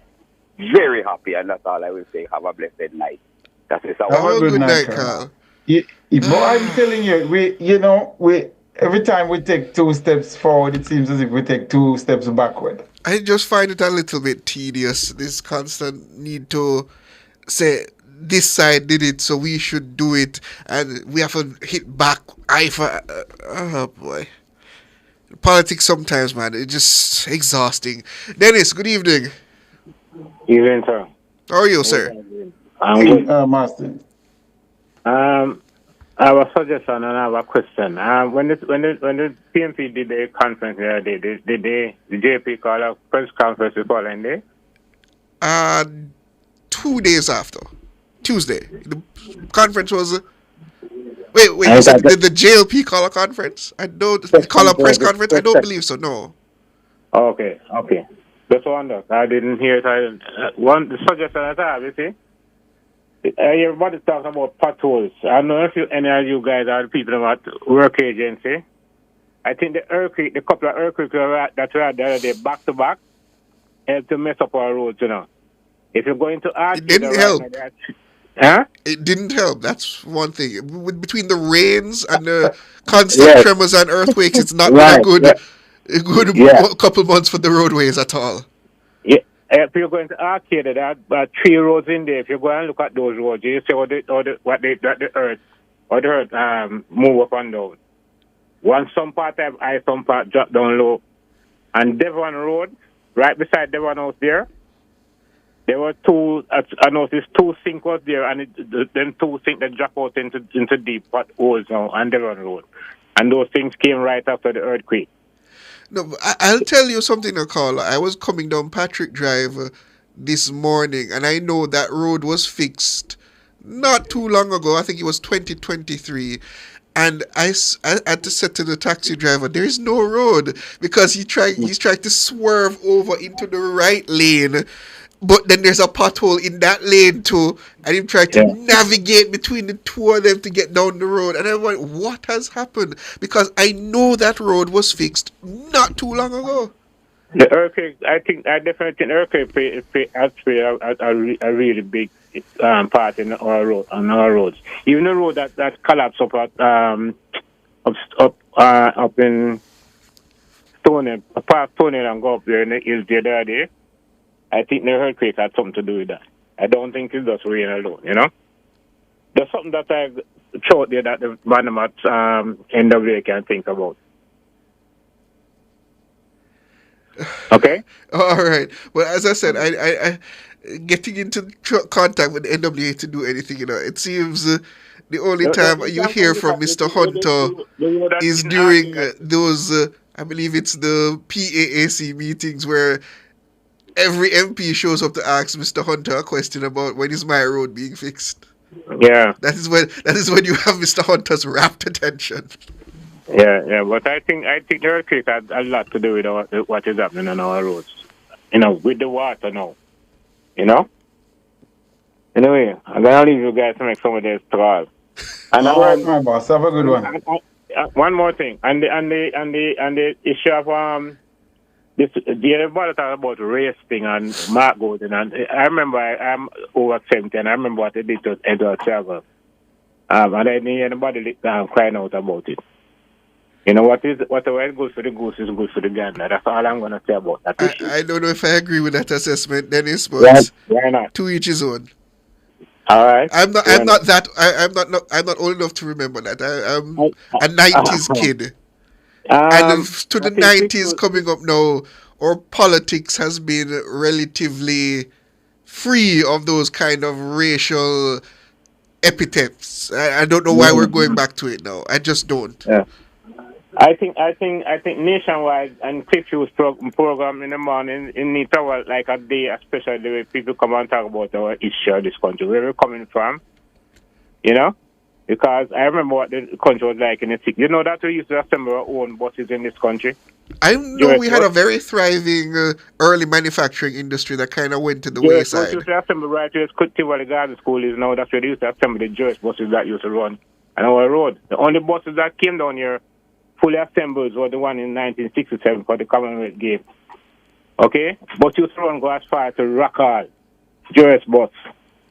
Okay? Up in Irish Town. In Jonestown, you had some little bus and used to call them Patty Pan. Okay?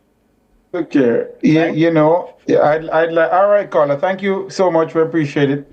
Siobhan, those who are calling and quoting what or stating what happened to Mr. Siaga as justification for what is being said about Mark Goley. It underscores a peril that you do hope that as a country we don't repeat, that we're not learning from our past.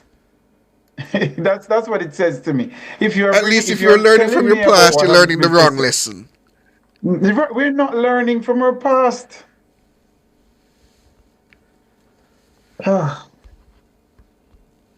Paul, good evening. I don't know why anybody would want to repeat that. Who's our next caller? Paul, how are you doing? Yeah, Siobhan, Tyrone, big up on the bless up yourself, my boss.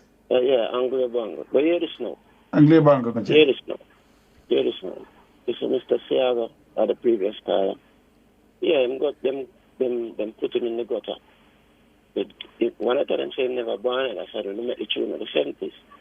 I lead a barney.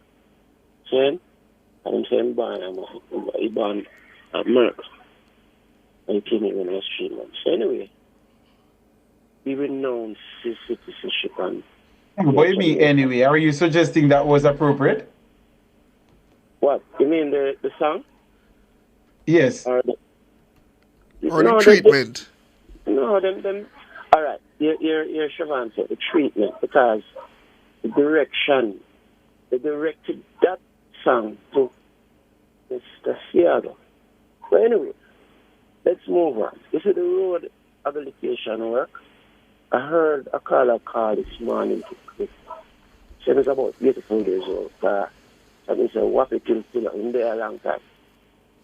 See, his suggestion was, if you like how you say I come from Patrick Drive, Siobhan, and the man appeared, either go right or go left, because the two patrol them sandwich, so him appeared navigate. I know I'm going at the deeper one or I'm going at the shallower one.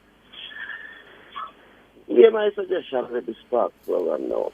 Then, just do the thing good and done. Because I heard the elder this morning and said, when they used to this, crush the stone, mark out the pothole spots, crush the stones, stuff the stone in the pothole area. Then you mix the marl with cement. When you mix the marl with the cement, you put that on the crushed stone. Then you put the asphalt over that and roll it. Because asphalt, marl and cement, when you notice when a cement is being used on certain thing like buildings, it gets hard after a time, you know. That can't mash up so easy, you know. See? So my suggestion is brush the stone, as what the Belgians say. It's just that him say, when you do mall, it wash off when the rain falls. But if you do the mall, mix the mall with the cement, like when they mix cement with sand, right? And aggregate as an aggregate, yes. You understand? Just mix the mall with the cement, blend it, and then you put it over the crushed stones, right? Then you put the asphalt over it, and then you roll it. I don't know much about those kind of infrastructure projects. I know in Guyana, for a lot of community roads where the main government authority was not, or I'm sure things have changed, but did not have the kind of funding to actually take care of many of the community roads. The communities would get together and use cement as the actual paving material. I've seen that, yes. Yeah, but listen, cement roads last longer, sir. Last longer. You see what they do Walton Park Road? Where they them fix the cement part, and when you reach near to Emerson Avenue, you see them work on it again, so they don't fix it good, because you go back to the asphalt, and when you go back to the asphalt, they dig up, you see the people man navigate, because it's not a area them you live. And they not do it properly. You understand? Because what I was thinking about that cement era at the Walton Park Road, I thought they would cement where they start near Emerson Avenue. I can't right down to the Agri Park Road, Walton Park Road, stoplight. Because even the bridge, it is terrible, you know. The patch, when patch, alleviates some of the thing. If a good shower rain come, because a constant rain you get, it will wash out back. You know, because normally, you know, when you lay out the asphalt, then you see some road big up, but when you see the thickness of the asphalt, it's not even half-inch thick, and then the mall below it. So it doesn't really do it in such a way that you can. You understand? Anyway, I'm led to understand there are some disadvantages to using cement, including the cost, in terms of the cost. Yeah, the cost they might run from. But Mr. Hunter, these people who say they are contractors and professionals, and they put Stephen Shaw in the firing line when to answer questions from you people, the journalists, and that's the kind of navigating answer. Because what? Just do the thing good and done, brethren. You don't have to go over back it. See, I think the Spark program, in my view, is a good program, right? See, because there are some terrible roads in the country. Not in town much, there's a country. Even this bridge where separate my name, Michael Phillips and Philibert. Yes. I saw a video where Andrew, the Prime Minister, was walking and I tell him, I said, don't company to me the panic, you know, and no one drop. Right? And that was like, you know, I heard that they built something, and that was a joke. Right? I see them did the Yellow Bridge before the proper bridge was infrastructuralized. Because I think some years ago, Mr. Patterson, former Prime Minister, built a bridge. And somebody come up to him and say, Mr. Prime Minister, you know, so this bridge just shake. Because you know a gushing of water coming from off of the river from up at the part of Yellow. When them big stone that boulder come down, look where all the bridge. And he said to the person, say, the bridge must shake. The bridge must shake. So, meaning you don't have, it's like, you don't respect the person's views. If the man said to you, say, I don't think this bridge is going to last, and it never lasts. You know? You're talking about a situation with former Prime Minister P.J. Patterson? Yes, sir. Where someone on the bridge was telling you that it was shaking and the pavement was annoyed. Every time I hear that story told, you know. Yeah, and him said, The bridge must shake. It must shake, you know. It must shake. What you expect, right? Was the retort, and then I hear 2 weeks later the Bailey Bridge washed away. That is the. I haven't confirmed it for myself. That sounds very apocryphal. That sounds very apocryphal. To me, that's a sign of ignorance, Virgin. I've heard it over and over, but the truth is, my brother, we have to. The Spark has to be different. This program that has been announced by the government, it has to be different. We have to look at the specifications that we are utilizing for the contractors to lay the asphalt and whatever else is done. We have to look at it to ensure that in 2 months' time we're not revisiting those roads, right? At the same time, this is some reputable people, contract. I think the 40 billion is a lot of money, but I think it doesn't mean I just show the coffers of the budget and only put aside 40 billion. I think we should have got about 100 billion that we could cover. I think it's about 2,000 roads. Yeah. 60 main roads, Siobhan, if you could help me here. 60 main roads. 600 community roads. And about 600 community roads, right? Across constituencies. Yes. I hope that money that they have acquired can do the roads. And just give it to the reputable contractors. Don't give it to people who, we can do it. Let us stop. When a good rainfall, good natural disaster, it just wash out back. That don't make sense. That's it. But that's all, we can't really say nothing more. We can't need that about the politics, because that's another story. So. All right. Thank you, caller. Thank you. Yeah, man. Respect. Have a good evening. Alaric, evening. Go on, Siobhan. Anglo Banger. I said that is sticky. Go on, man. Thanks, man. How things with you, man? Nobody know that the rain. I haven't spoken to you for a while, but you get so busy, boy. The line, them get so busy and things, you can't get through to you again. Really? Sorry to hear that, man. Time left. I want to deal with Mr. Ian Hills and the comment that he made with the Water Commission and that they weren't consulted when the Prime Minister made this announcement. I'm wondering if he was thinking that they weren't contacted Tyrone and Siobhan, if he could have just take up his phone and make one phone call. Yeah, I have so many things I want to say about that thing. God willing, I might reserve them for tomorrow. But that is why I want it is absolute madness, you know. And there's no time now to discuss it. It is almost unforgivable, I'm telling you, that he would come public and say something like that without checking.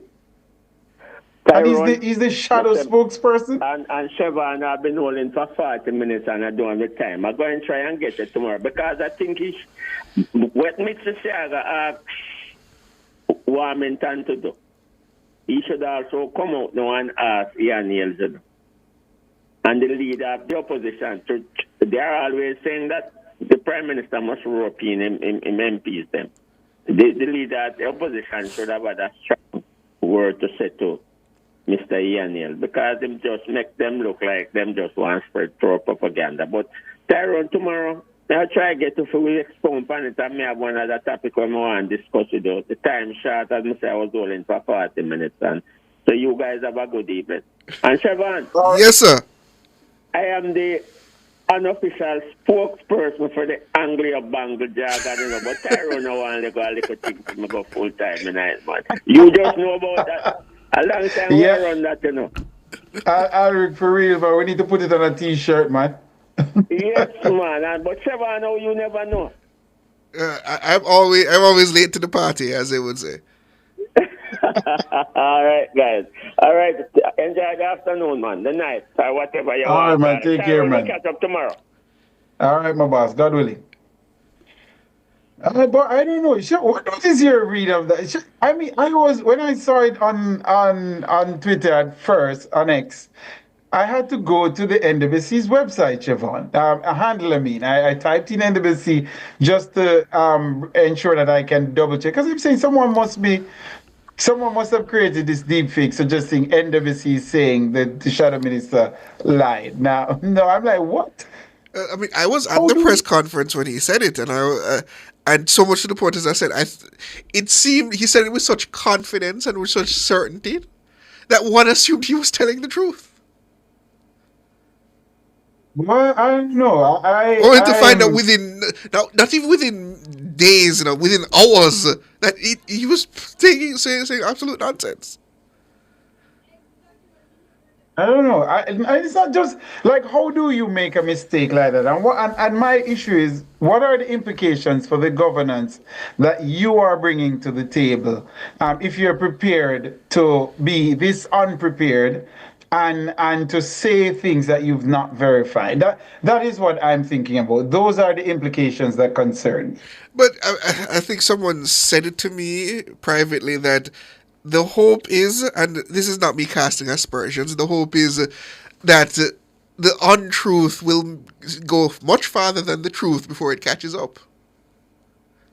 So you just say it, you put it out there, it percolates, and yes, the truth will eventually come out, but it probably will not get the same level of prominence.